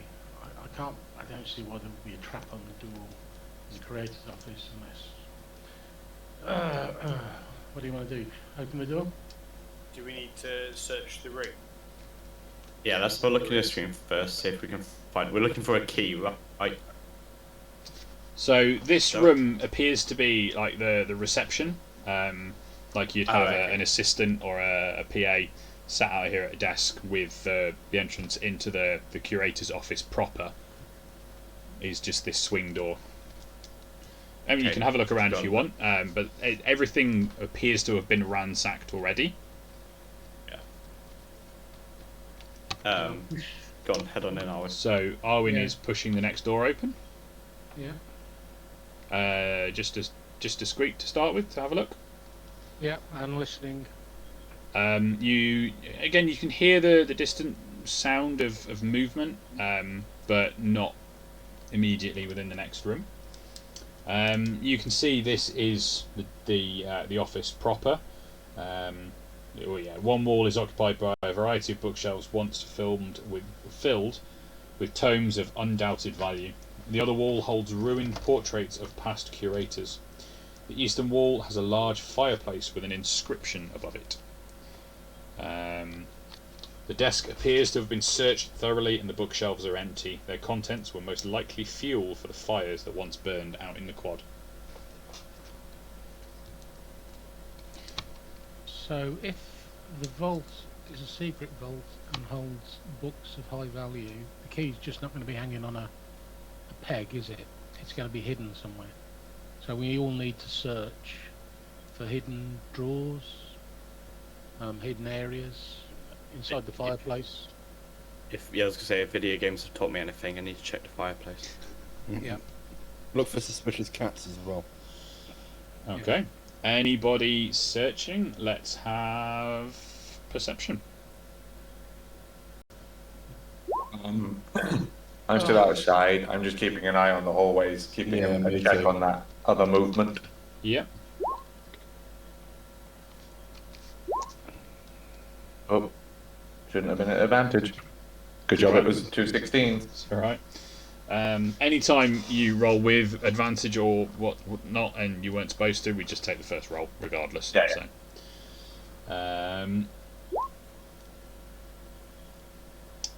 But the two of you are staying on the outside listening for. Yeah, we're standing guard. Okay. The movement you can hear could well be coming from the double doors to your right, or to the. If you were standing with your back against the wall of the curator's office, they'd be to your left. Not that far. Not that far. No, a bit closer than that. That one. Oh, yeah, right. Those inside the room haven't managed to find anything. I'm going to see if that plaque is something secret. The inscription on the fireplace. Yeah. Okay. Let's have. It's not in a language that you know, but strange that we had this conversation last night in our other game, Mark, about understanding a root language, knowing its child, if you know what I mean. So you can pick out certain words from the phrase have a similar structure to what's the word I'm looking for? To Signarin. Make a history check for me. Kind of like how we can sometimes be able to know what a word means in German, because it kind of there are similarities. More like the Latin. But yes. Okay. Yeah. So we can pick up certain Latin words because our English words haven't changed enough to be different. You can't decipher it, but you can. Yeah, you've figured out that it's some sort of early version of the Signarin language, but you've not studied languages enough to figure out what. I'm going to take out my candle from my backpack and light it. Okay. And I'm going to shield it with my hand. I'm going to walk slowly along the wall to see if at any point the candle is disturbed by an obvious breath of air from a secret room or a corridor, or there could well be another room. Okay. Make an investigation roll.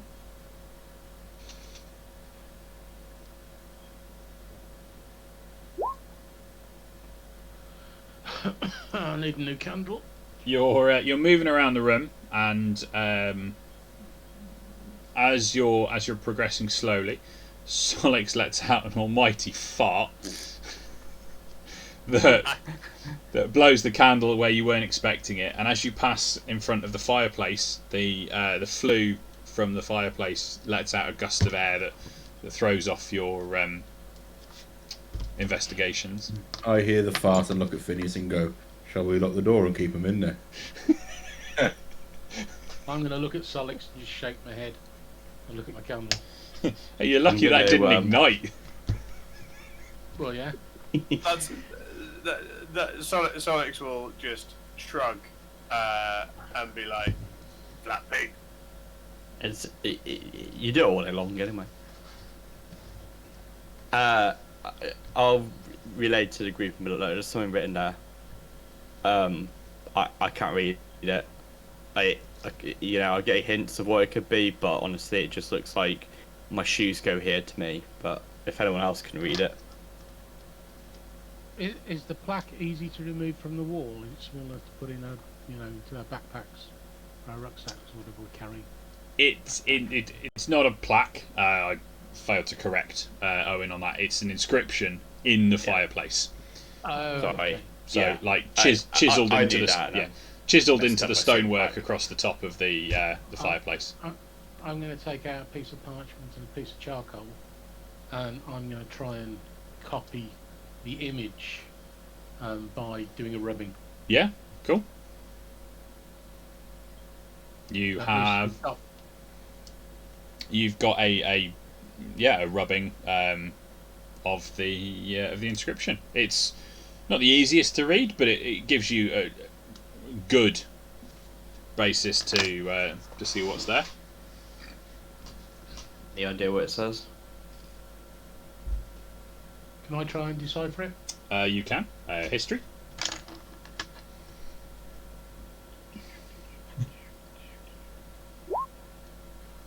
No. No, similar conclusions.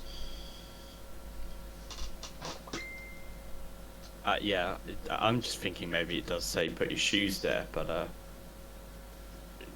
I don't know.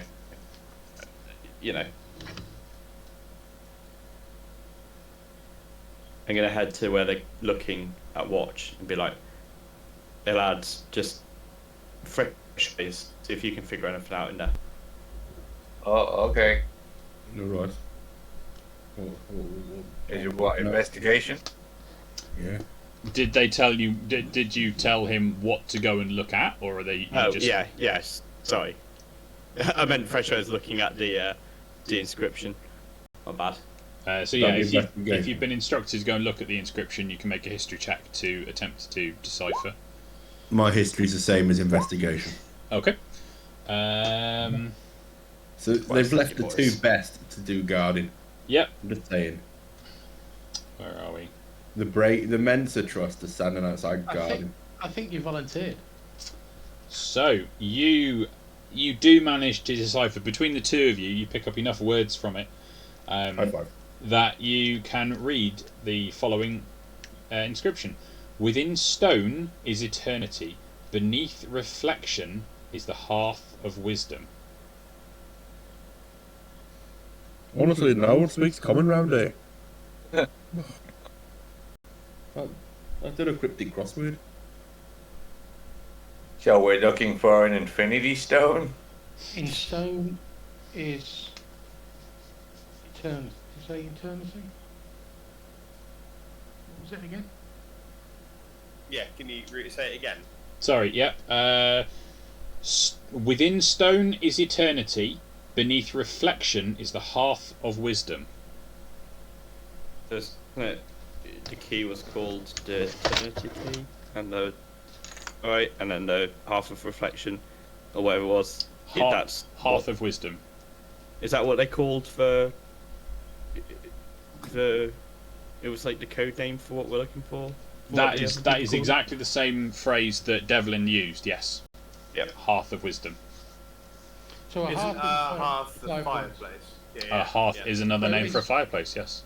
So is there a fireplace in the university that has a large mirror over it? And it's made of stone. You're not aware of anything else within the university. Feel like more investigation around the university is unfortunately required. Maybe you could add to your Imperious knowledge base as well, Solix. I know they do a night class that I might be able to attend, so I'm quite excited about that. Yeah.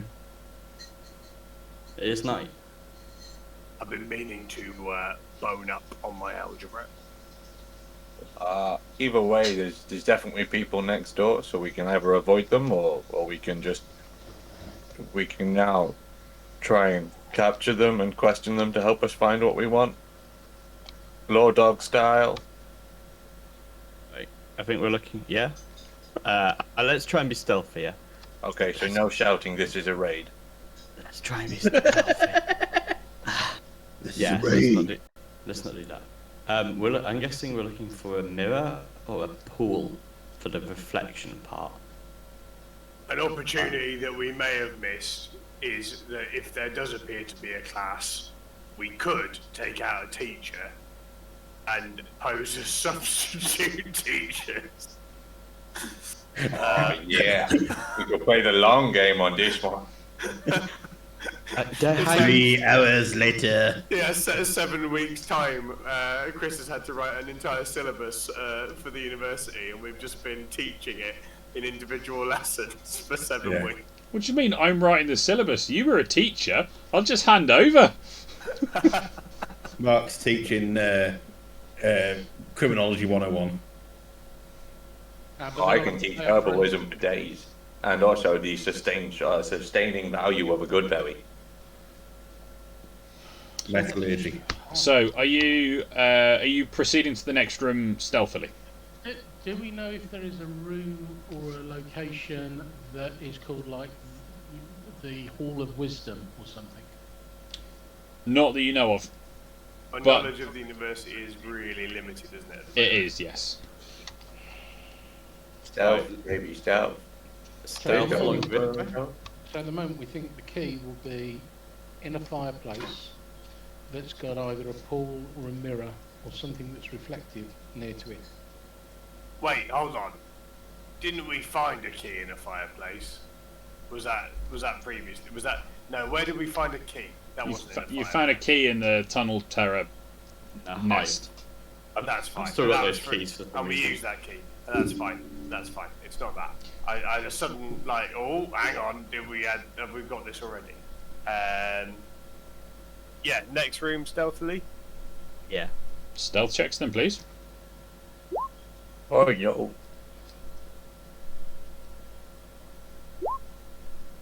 Good.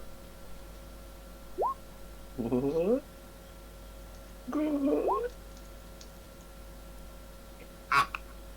That's about right. Yeah, but it's over half past, so you are Arwin, Ingo, and Tok are covering for the others. You guys are carrying me at the moment. Okay, that's probably pushing it a little bit too far. You're a bit heavy for that. Metaphorically, you guys are carrying me. So, Oh, not that door. Not. We're not going that way. yeah, that Oh, was you don't want to go. that was You the don't way, like- That's the door we're hearing people coming from, right? which is the way that you were going to go, wasn't it? Looking down the other way to the Oh, yeah, left as we look. This was the lecture theatre. If you, Ingo, if you were to look down that way, you can see it proceeds quite a way into the gloom, and then the corridor has been collapsed further down. So it's useless, right? Okay. Okay. How are you proceeding with these doors? Stealth door mode, right? You're in stealth mode, yep. The anti-Solix method. Yeah. Where we use Arwen to carefully check and then open. Okay. I've got my Um, rifle ready. The Yeah, door- pistol shields. The door doesn't appear to be locked. There doesn't appear to be a lock on the door. It's simply door handles, and there is no trap. What about perception? Anyone behind the door? Yes, this is where you can hear those noises were coming from. There's sort of a general bustle. There's a bit of conversational. You can't make out what they're saying. Can But I hear the it's- clink of maybe armour or swords or weapons as they move around? So does it sound like, weaponised people? Or does it sound like maybe... You can't tell through this. These are quite big oak doors, and it's solid stone walls. You can hear there's motion and conversation, but you can't tell much more than that. Can I tell if it's This I'm is a a male? way. Is it males? Can I tell if it's mature men or is it a mix? You know, high pitched voices like it. I may not be able to hear the words, but can I?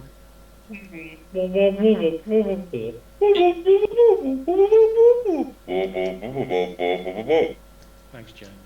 The You're very welcome. majority of the voices don't sound human. Sorry, let me try again. Now, bear in mind that Arwen hasn't encountered a Scorn yet, so just I'm going to step back. I'm not combat ready. He hasn't experienced what yet?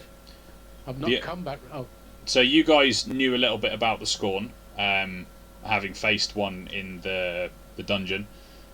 You heard them conversing, and you fought one. Arwen coming back into the city may not have seen them yet. There are a few in the city. You guys, having been walking around for a week or so, you may have seen one or two, but for the most part they've stayed around the courthouse area rather than the rest of the city. I'll turn around to Arwen and go, bro, while you were having your holiday, we come across these things called Scorn. They're pretty mean and nasty, so just be careful. Alright. Dingo, do I have permission to open this door so that we can see what is beyond it? I mean, your Solix did. I nod and open the door. In what fashion? In 1930s show tune, jazz hands, and chorus line kicking. No, I just open it and I say, "Daddy's home." As I. Are you swinging the door open, or are you inching the door open?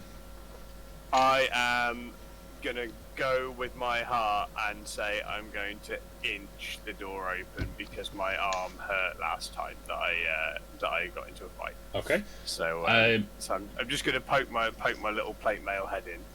Can you make a stealth check for doing that? Yes, I can. Yeah, have some guidance. Now's your time to shine, Solix. The tension. we're all looking at this. You've got guidance. Roll that d4. Please. Roll a 4. Hey, He's rolled a let's get 4. up. Let me check what their passive perceptions are. It's not enough. I'm just gonna put my head in the thing and then sneeze loudly or something. You go to do that, and as you go to sneeze, this spectral hand goes under your nose and stops you. Nice. Okay, the double doors open with nary a squeak as light spills through from bright lanterns positioned throughout the room. It seems this large lecture hall has been converted into some sort of barracks. A lone man and several Scorn are discussing some subject intently while looking upon an unfolded map upon the lecture table, and a couple of other Scorn sit on comfortable benches as they tend to their weapons. It is initiative time, please. No. Are we not clicking this time, wait? No, you guys click. I'll do. I'll use the automatic on the people and see how it goes. Right.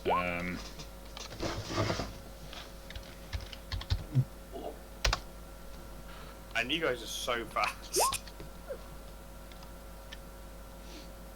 Nope, come back. To that. Right. Has that worked? Are all the Scorn and the Inquisitors? So, did you say you haven't done yours?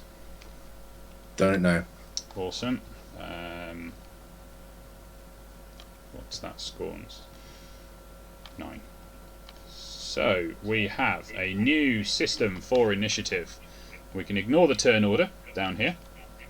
And we have a little box in the chat. Whenever you are finished with your turn, click on the done button and it will automatically select the next person and highlight them for their go. So, Phineas, you are up first. Hello, everybody. I'm going to take the opportunity at this point to shout, "This is a Wade," and then send in my brand new level 3 spell, my Quarrant's Kill Team. Womp, womp, womp, womp, womp. So, 1, What is it? Is it just a lots 2. and lots of clarities? Keep watching. A Oh, 3. God, there's loads of them. A 4. A 5. A 6. A 7. And an 8. There we go. That is my Quarrant's Kill Team, everybody. We can just Actually, in the outside, squares. There we are. Okay. And then, for my bonus action. Appearing in the room are 8 slightly spectral rams. These aren't nearly as hench as Clarence as you're used to seeing, but they are definitely there. Kind of got that like, sort of menacing baby goat vibe. It gets better, because then in the center for my bonus action, because I'm going to do separate initiative for them, right? You roll initiative for the summoned creatures as a group, which has its own turns. Yeah, so just roll for one of them.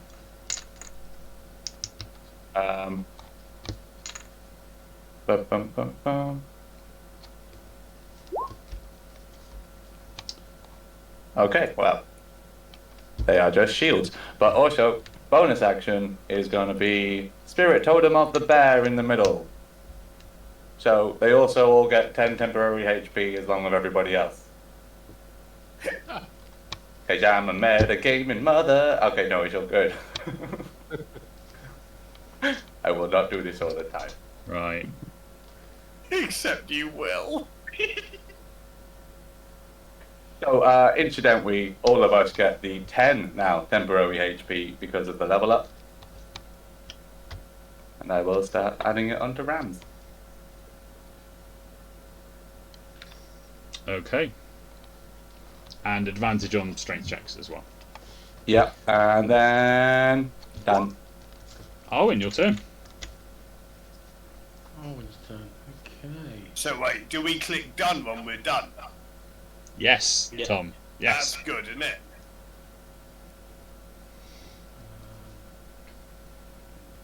And then we get across to that corner, I think.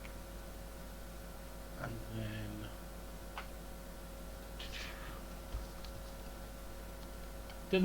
Are the Rams classed as friendly combatants?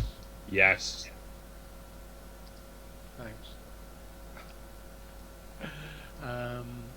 So...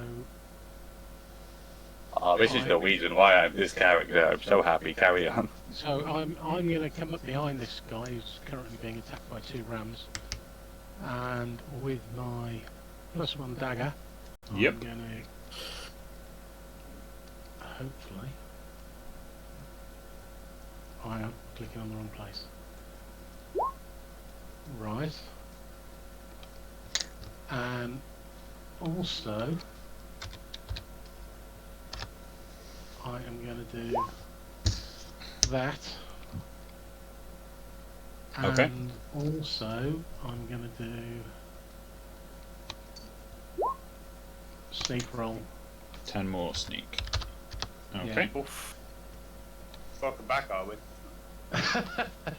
So he's basically blinded for number of rounds of equipment. So 1 round he's blinded for. So that backstab ability activates whenever you do sneak attack damage with a melee weapon. Yeah. Yes. Cool. Yes.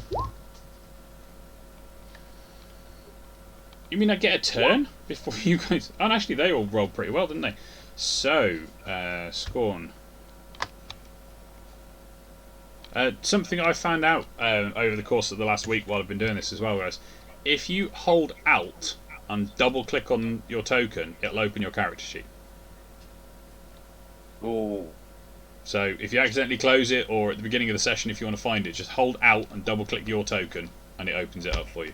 Very, very useful that I found. So, Scorn versus this ram here. Which one, sorry? This one. Cool.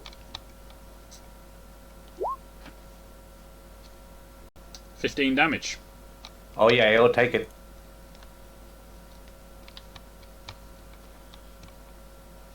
Those are big attacks.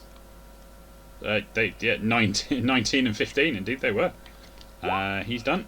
Scorn above, he will attack the one below him.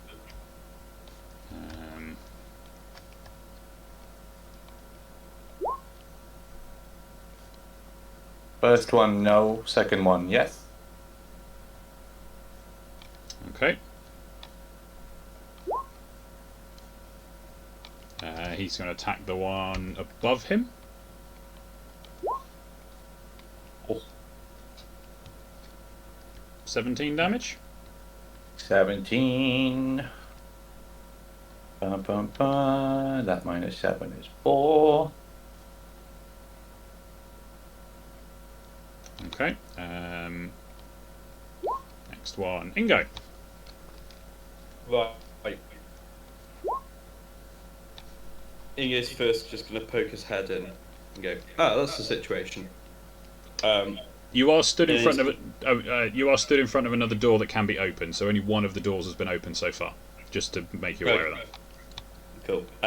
Right, Inge's going to get his bagpipes out, and instead of the normal tune you hear from him, you're going to hear a different one, and he's going to hit that. Okay. And then he's going to... That's a bonus action. And then he's going to get in here and walk into the room and walk up to here and apologise to all the sheep because... He needs underwear. Apologise to all the sheep is something I've never heard in any phrase. So, Owen, this Yeah. is unfortunately where you hit against D&D's core rules for spells. The only way you can cast... I can't cast it. 'cause If I've you already cast, one. Right. if you cast a spell as a bonus action, the only other spells you can cast are cantrips with a Cantrips, casting time of 1 action. Cool. So I'm not going to cast Thunderwave and blow up a bunch of sheep. At least give them a round, guys. Alright, I'll just run past the sheep and get to the first guy I have to and stab him. Okay. Huzzah!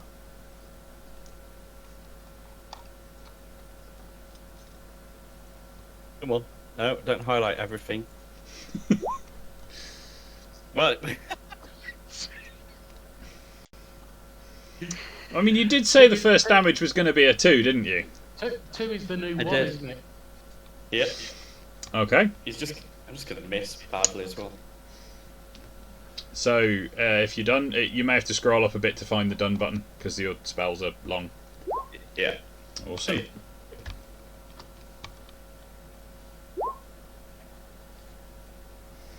What are we going to do? What are we going to do?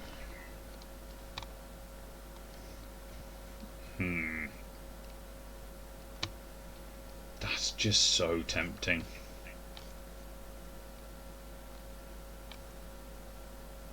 You can blame one of my Monday players for this because he built a character. Yeah.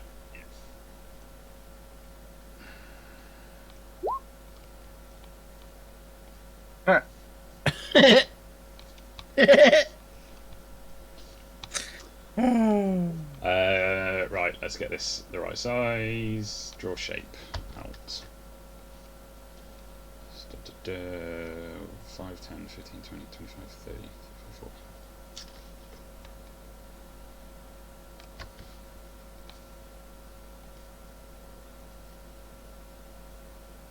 Basically flinging a fireball into the doorway at Solix. Okay.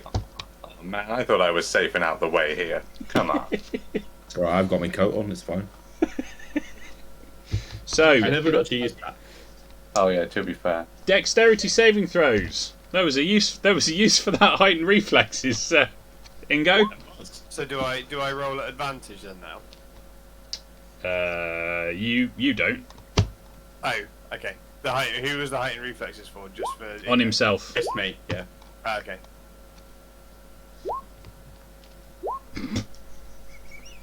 Well, that's not gone well.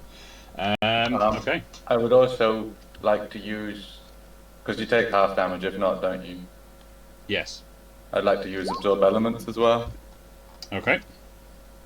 So, Which didn't come up, but yeah, you're going to take a quarter damage then. yeah. 8. I will burn a charge, assuming that either way. Okay. 26. So, Oh. Let me roll for my sheet. yeah, just one sec. So, Tok, you're going to take half of that for 13. 13. Phineas, you'll take a quarter of that for 6. Arwen, you've saved, so you take half for 13. Ingo and Solix, you take the full 26. So I take 13 damage, yeah? Yes. That is a lot of damage. It is. What was the target number for half damage? 14. 14. Okay, and the total full damage was 26. 26. So we've got Go poof. You take half, which is enough. You go poof. You take half, which you survive. Down to 8. And you go poof. Okay, so the Scorn in combat with Arwen has taken the full 26 and he's going to go down. The other two passed, so they're going to take 13 each. Whoops. 14, not minus 105. And he's going to step back into the corner of the room. That's him done. Oh, have we killed Tom? Come back, Tom. Sounds like it. Tok, your turn. Let me remove the fireball. Right. This has changed things a little bit. I'm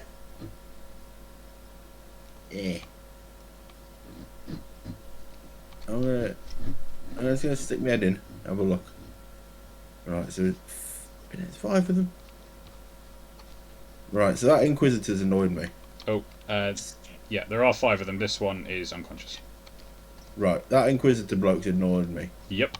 So I'm gonna stand there, I'm gonna cast haste on myself. Okay. I'll put that in chat so everybody knows what I'm doing. I was gonna slap Solix on his backside and give him haste, but I want to be selfish now. So I get the additional 2 to my AC. Yep. Advantage on dex saves. Yep. Double my movement. I think, isn't it? Double my movement. Speed is doubled, yeah. And I get an extra attack. You get an extra action on each of your turns that can only be used to attack, dash, disengage, hide, or use an object. Right, so I'm going to use my extra attack or action to attack with my repeater rifle. Okay. That I have out.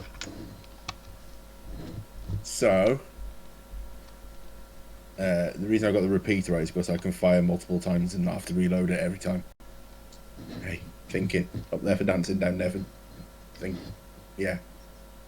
Right. First time using the repeater rifle. Don't let me down. Oh. 19 for 10 damage. 19 on for the 10. Inquisitor. On the Inquisitor, okay. And then, because I'm super zoom, I'm just going to nip out back here. It's too by the head of my bed. And yeah, nip out back there. And you nip back out the room, okay. Yeah, I'm done. That Scorn Warrior is a goner. So, Solix. Solix, have a plan of your turn. I've just got to nip off and do spider duty for Emma. I'll be like 1 minute and then Okay. we'll crack on. Dun dun dun dun spider duty. Dun dun dun dun. While he's Pretty gone, good get one of those sheep rams close to that Inquisitor so I can get him. Oh yeah, I plan on basically completely surrounding him with all 3 at the top. Seems fair. I would be And- running at the Inquisitor now, but like I can't get up to him. Haven't got enough movement. Yeah, if he hadn't chucked a fireball at us, he would have had haste. Um, But I was just being selfish. No, that's fair. It's the first time I've ever used it, so I'm excited. I can get pretty close. I'm gonna get to here. To get this guy, Take that guy out. and I'll do my best. You can do it, Zawix. Watch his little face up. I've got two. I've got 2 attack rolls now. And if I make combat, actually make contact, then I'll throw out my divine smite and whatever else I can do to do extra damage. The sheep should be next, but I think I killed my initiative guy. Well, not me. I mean, is everybody enjoying the spiritual whams? What's hard about having 8 of them is that they all got wiped out very quickly, and it's very sad for me. I've now learned how little HP they have, and Thunderwave would have been a stupid idea. This is So- yeah, no. I mean, they only have 20 odd, and that's with me giving them temporary. Hey What are you guys. gonna do then? Zawix? Sorry, I'm back. Solix. Okay, we are running forwards. 5, 10, 15, 20, 25, 30. Attack of opportunity if you do that. Oh, because I'm running past this guy. This guy. Then Yeah, Move across. I'm gonna. Well, if I come in, I can't get to there if I do that then. Yeah, move Okay. across. You only moved Yeah, you across can just one. move Oh across yeah, before. 5, 10, 15, 20, 25, 30. Yeah, there we go. There we go. I did that. Okay. You've jumped over a sheep. And then Caspian Battle Blade 2 times, I guess. Yeah. Because I got 2 attacks now, so we'll do one of them, and we'll do one of them, and we'll spend 2 charges both times. So we're going to add 2d8 twice. Holy moly. So that's another 22. Yeah, he's down. Nice. Cool. And then, as a what was the meme? As a bonus action, I reload my sword. There. Oh yeah, I sharpened my gun, by the way. Ah, yes. Yeah. Shan't forget that. This guy, seeing the sheep. It should be the sheep now. The initiative guy died. Oh, Oh yeah, it's sheep party time. add turn. Yep. Go for it. Sheep. Okay, so this one will run up to there and try and attack this guy. Yep. Nope. Nope. This one will also try and attack. Sorry, this one is attacking this guy. Yep. It's a hit. Good stuff. This one is attacking this guy. So they need to. Oh, because they get knocked over as well. Oh yeah. If they fail. Yeah, DC 11. Hang on, let me just pull up the sheet. both of those.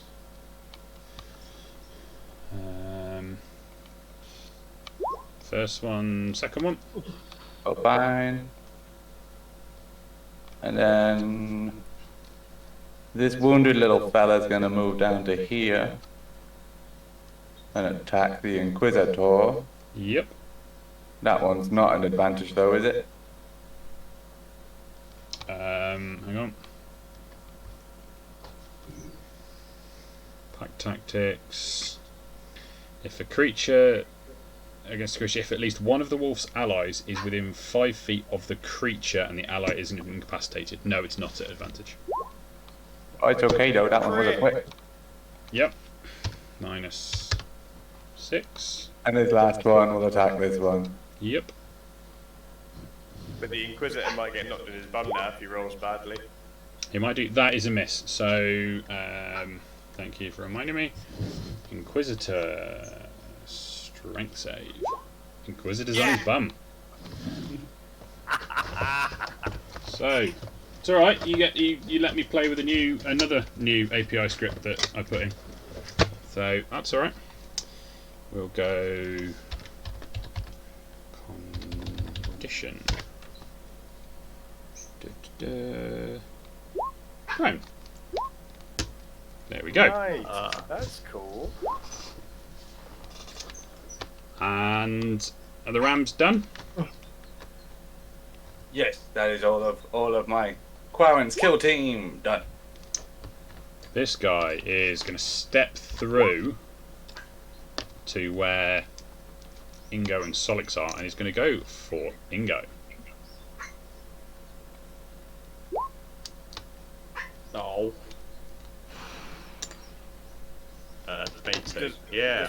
Does my protect force you to roll a disadvantage on those? It can now if you choose to activate it, so that would be the first one. So if we take both rolls of that for the first one, we'll take the 10 slashing damage, and then I'll roll a second one at disadvantage. Okay. Is that alright? That's fine. Cool. And the other attack's going to miss. So you take 10 damage in total from that, Owen. Okay.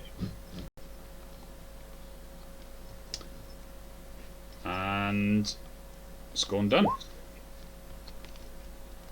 Back to the top. Round 2. You notice it even says round 2. Yeah. I love these scripts. They're ace. Okay, so I'm gonna move up there, and I'm gonna try and thorn whip the Inquisitor. What's the range on Thorn Whip? 30 feet? I think so. Yep, you're good. Sweet. Ninja boosh? Prone. Hang on. Prone. Should be another d6 damage on that as well. An attack roll against the creature has advantage if the attacker is within 5 feet of the creature. Otherwise, the attack roll has disadvantage.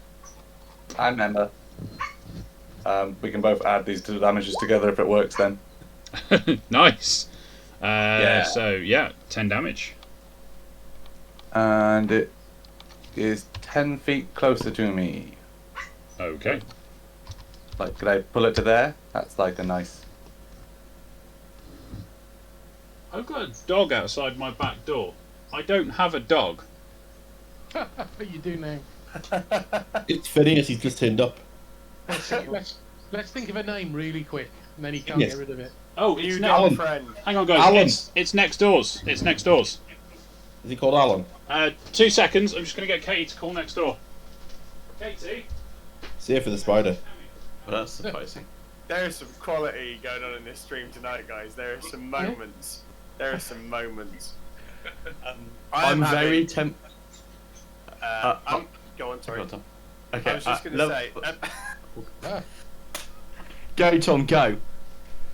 I was just going to say that I'm sorry that I put the camera down a couple of times because outside it sounds like there is an absolute party going on. It is a completely rowdy bonkersness out there tonight.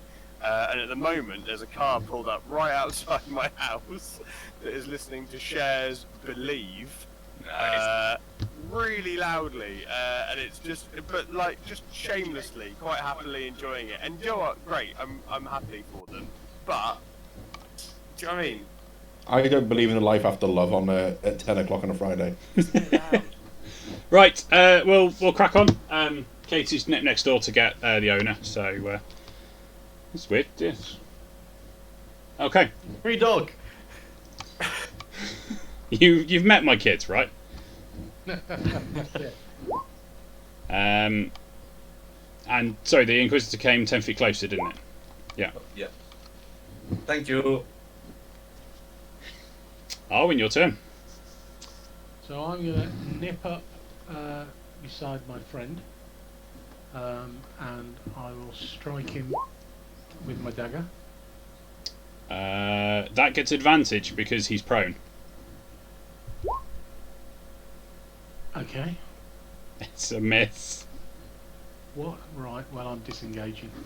Going back down there. Completely pointless. Frustrate. Right. I'll do done, but I'm doing it like bitterly. Done.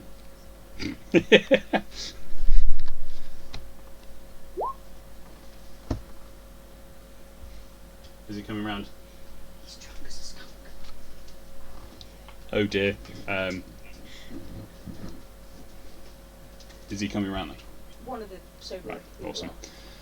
Okay, Scorn Warrior is going to step into sheep. Why am I rolling with disadvantage? I shouldn't be rolling with disadvantage, should I? No, normal.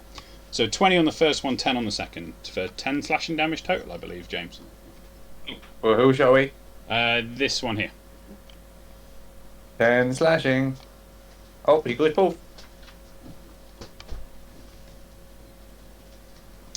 Okay, next up. Apologies if I seem distracted. The back door and the dog are literally just there.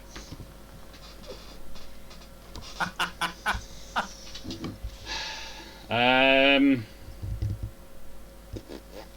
think we're going to. 3 cows and a horse outside my house. I think this one. I've just been told that the loud shares believe music that I thought was outside was actually just the sound of the shop downstairs, and I couldn't tell because I got the headphones on, and it just sounded like it was outside to me. So I just feel like a complete moron now. I was like, who's listening to that really loudly outside? It turns out it's my own shop. It's your wife behind the bar downstairs. Yeah. So if we don't see Tom next session, we know what happened. Okay, this Scorn Warrior is going to split his attacks. The first one against Ingo, the second one against the sheep. I think that's a miss and a hit. Miss Ingo, hit the sheep. The sheep? Yes, that sheep. Okay. Good stuff. Next Scorn Warrior is gone. Ingo. Right. Got a big problem here, haven't I? Right. Okay, first of all, okay, that's the thing. First of all, getting my bagpipes ready, and for Solix, or it's different now. Oh, D8 Bardic Inspiration. Oh! This is a better song. You play that song beautifully. A bit more violently. And now I will, right, the best thing to do is on this one. Yeah, that one. I'm going to do Dissonant Whispers. But I'm going to do it. Not Dissonant Whispers, that's the wrong thing. No, Dissonant Whispers, that's the right thing. At level 2. Ooh. Okay, so Wisdom saving throw. An 8, so it's a fail. So is that 4d6 damage, is it? Yep. Good. Feels like a bit of a kick in the teeth, that. Yeah, but he has to run away. Oh, he has to run away, doesn't he? Yeah. I thought he was towards you. So he has got a reaction. So 1, 2, 3, 4, because it's difficult terrain. 5, 6. Attack of opportunity for That's me. a lot of attacks of opportunity. Yep. So Solix, do you want to go for yours? And is it whenever I make an attack action, even when it's an attack of opportunity, or is it just a No, attack? it's an attack of opportunity uses your reaction. It's whenever you use your action to attack, you get 2. Right, cool. 5. And an additional 6. So where's his health gone? So -5 from Solix. You can activate the Battle Blade though if you wish. Yeah, why not? It zaps for an additional. It's additional 2d8 in it. 2d8, yeah. Have they come and got her? Ah. 3. Don't worry, Tom. It's enough. He only had 1 It's left. enough. He literally had 1 point of health left. Worth it. Zap. Anything else, Ingo? Move here. Ooh. That would be an attack of opportunity against you, though, from 2 Scorn. Oh, it's not 2, isn't it? Oh. I just want to get away from them. Oh, I can just go here. This way. That would be an attack of opportunity from one of them. Yeah, it's a disadvantage, so. Because of your heightened reflexes. Yep. Yeah. An 8. Cool. And then just keep moving away. Oh, Just okay. keep And moving away. from the other one. So, disadvantage. And the second one misses as well. Yep. Who's Got 5 heightened reflexes. next? It's the Inquisitor. He is going to stand up. That's an action, isn't it? No, it's half your movement. I thought he was just. No, he's got 1 health left. No, how do I take prone off? I'm supposed to... Oh, because I'm on the wrong token. There, Oh. prone off. There we go. You're on the wrong layer, right layer though. I'm on the right layer. Yeah, that's something. Are you on the right map? Yeah, fortunately I'm on the right map. So, he is going to stand up. What is he going to do? He's got 2 allies left. Don't worry, I'm not going to fireball again. That does feel a little bit mean. He's a nice Inquisitor.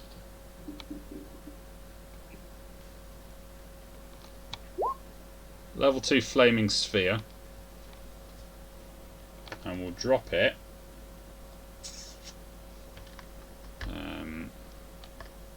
Here.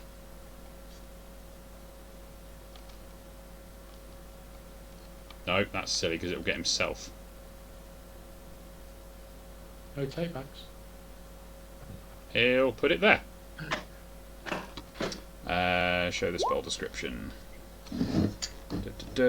Ends its turn within 5 feet. The creature takes 2d6 fire damage on a failed save or half as much on a successful one. And use his bonus action to bash it into Solix. To ask Solix to make a dexterity saving throw, please. You know Solix loves making dexterity saving throws. I know he does. Oh man. So it was cast at level 2. So that... But no, it is a level 2 spell, so... It's just 2d6.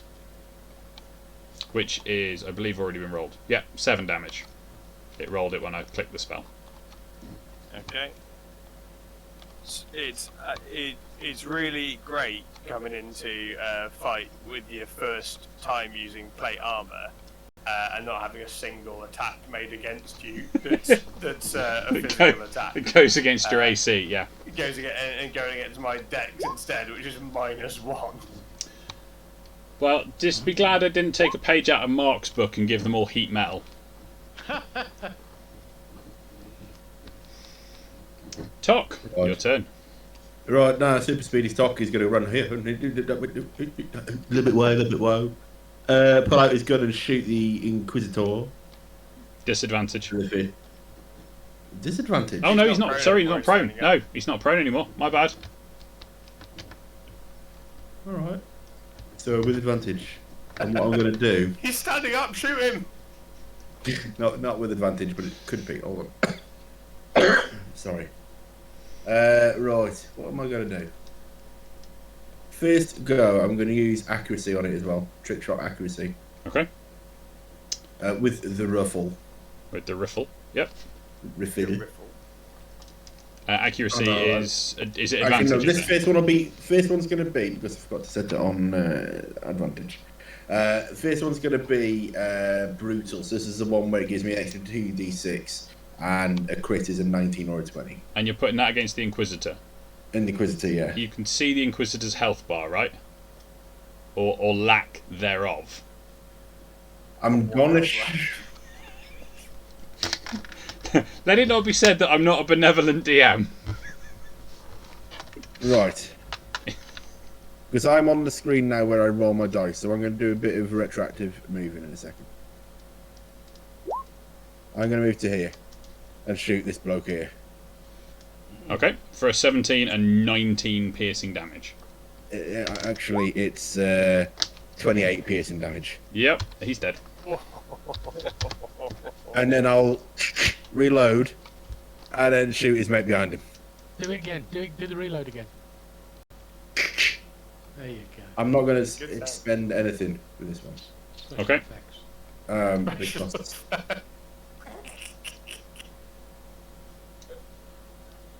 can't be a good roll. Crit. Yeah. I see the plus. I don't see the numbers come up Yeah. straight away. You just see the plus, and you're like, oh, it's a crit. It's 18 damage. For 18 points of damage. He's down. Yeah, so the first one was almost a max roll. The 19. Oof. I think I did do a brutal on that one. That would have been another 4d6 on top. It would have been. And then that's me done. I'm quite happy just standing here. So is it a bad time to tell you about the dual hand cannon and it's both barrels attack? Have you read that one? I was hoping to get. Is it the quad mage lock quad? You can't get a mage lock quad. You can get a dual mage lock. The quad That's is the quad iron, where basically you just spray and pray over an area. But the dual mage lock, yeah, you can fire both barrels, and if you hit, you crit. Yeah. No. The dual mage lock, you can put 2 rune shots onto it. Yeah. It's the dual hand cannon where if you hit, you crit if you use it, but it's a disadvantage. Combine that with a gun mage, and that's just disgusting. Anyway, moving on, we have Toki. You done? Yes. Solix, the one surviving enemy in the room. Solix does big slicey. Your first cleave just takes him out. He was barely hanging on. I did the second one for fun. Oh, I realised that. As he's going down. You've got the ability to make 2 attacks. You're never not going to use it now, are you? Never, ever, ever. I made an Inquisitor kebab. Kofta. Yeah. Yeah.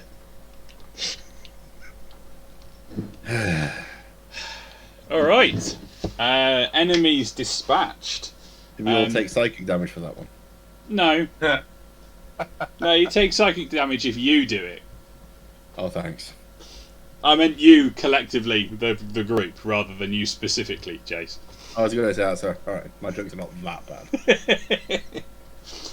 bad. Okay, so having finished the fight, you now can see that underneath the lecture table sits a large wooden strongbox. The lid is open enough to reveal sheaves of paper and the glint of coin. And with that, we're going to stop for this week and resume next week as Arwen goes head first into this strongbox. So, thank you very much. Can I chuck one of them out before we do? Can I chuck that cure that I just rolled? Yeah, you can chuck that. That's You fine. can go. Thank you. Yeah, we're also going to have a quick rest as well because I'm stunned now because we're out of combat and I'm no longer hasted.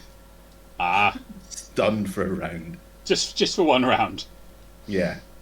Okay, thank you very much, everybody, for watching with us. Sorry, it's a slightly shorter session, but we hope you've enjoyed yourselves. We certainly have, and yeah, you've made good headway. So you've actually started Act 2 of this adventure already. Nice. This being the bridging adventure between Book 2 and Book 3. So we're not like Act 2 of the final arc.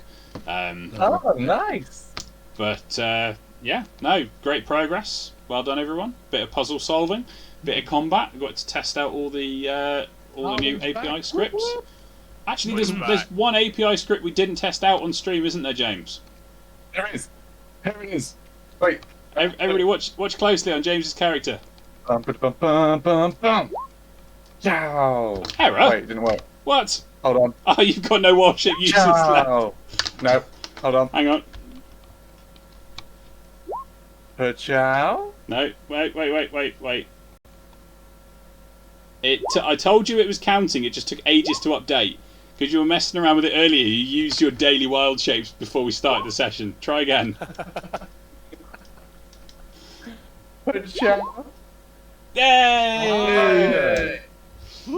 It automatically transfers Phineas into whatever he needs to be. That was a fun one. It does mean, James, if there are additional wild shapes you want, let me know. I will get them set up on the system because they need a little bit more time to set up. But yeah, thank you very much, everybody, for sticking with us. As always, these episodes will go up in a raw format on my YouTube channel for those that want to catch up, but they are on the Nerdy Twitch for a month now, so there is still plenty of time on Twitch to catch up as well. Thank you very much. We shall see you all next week. Have a lovely weekend and a brilliant week. Cheers.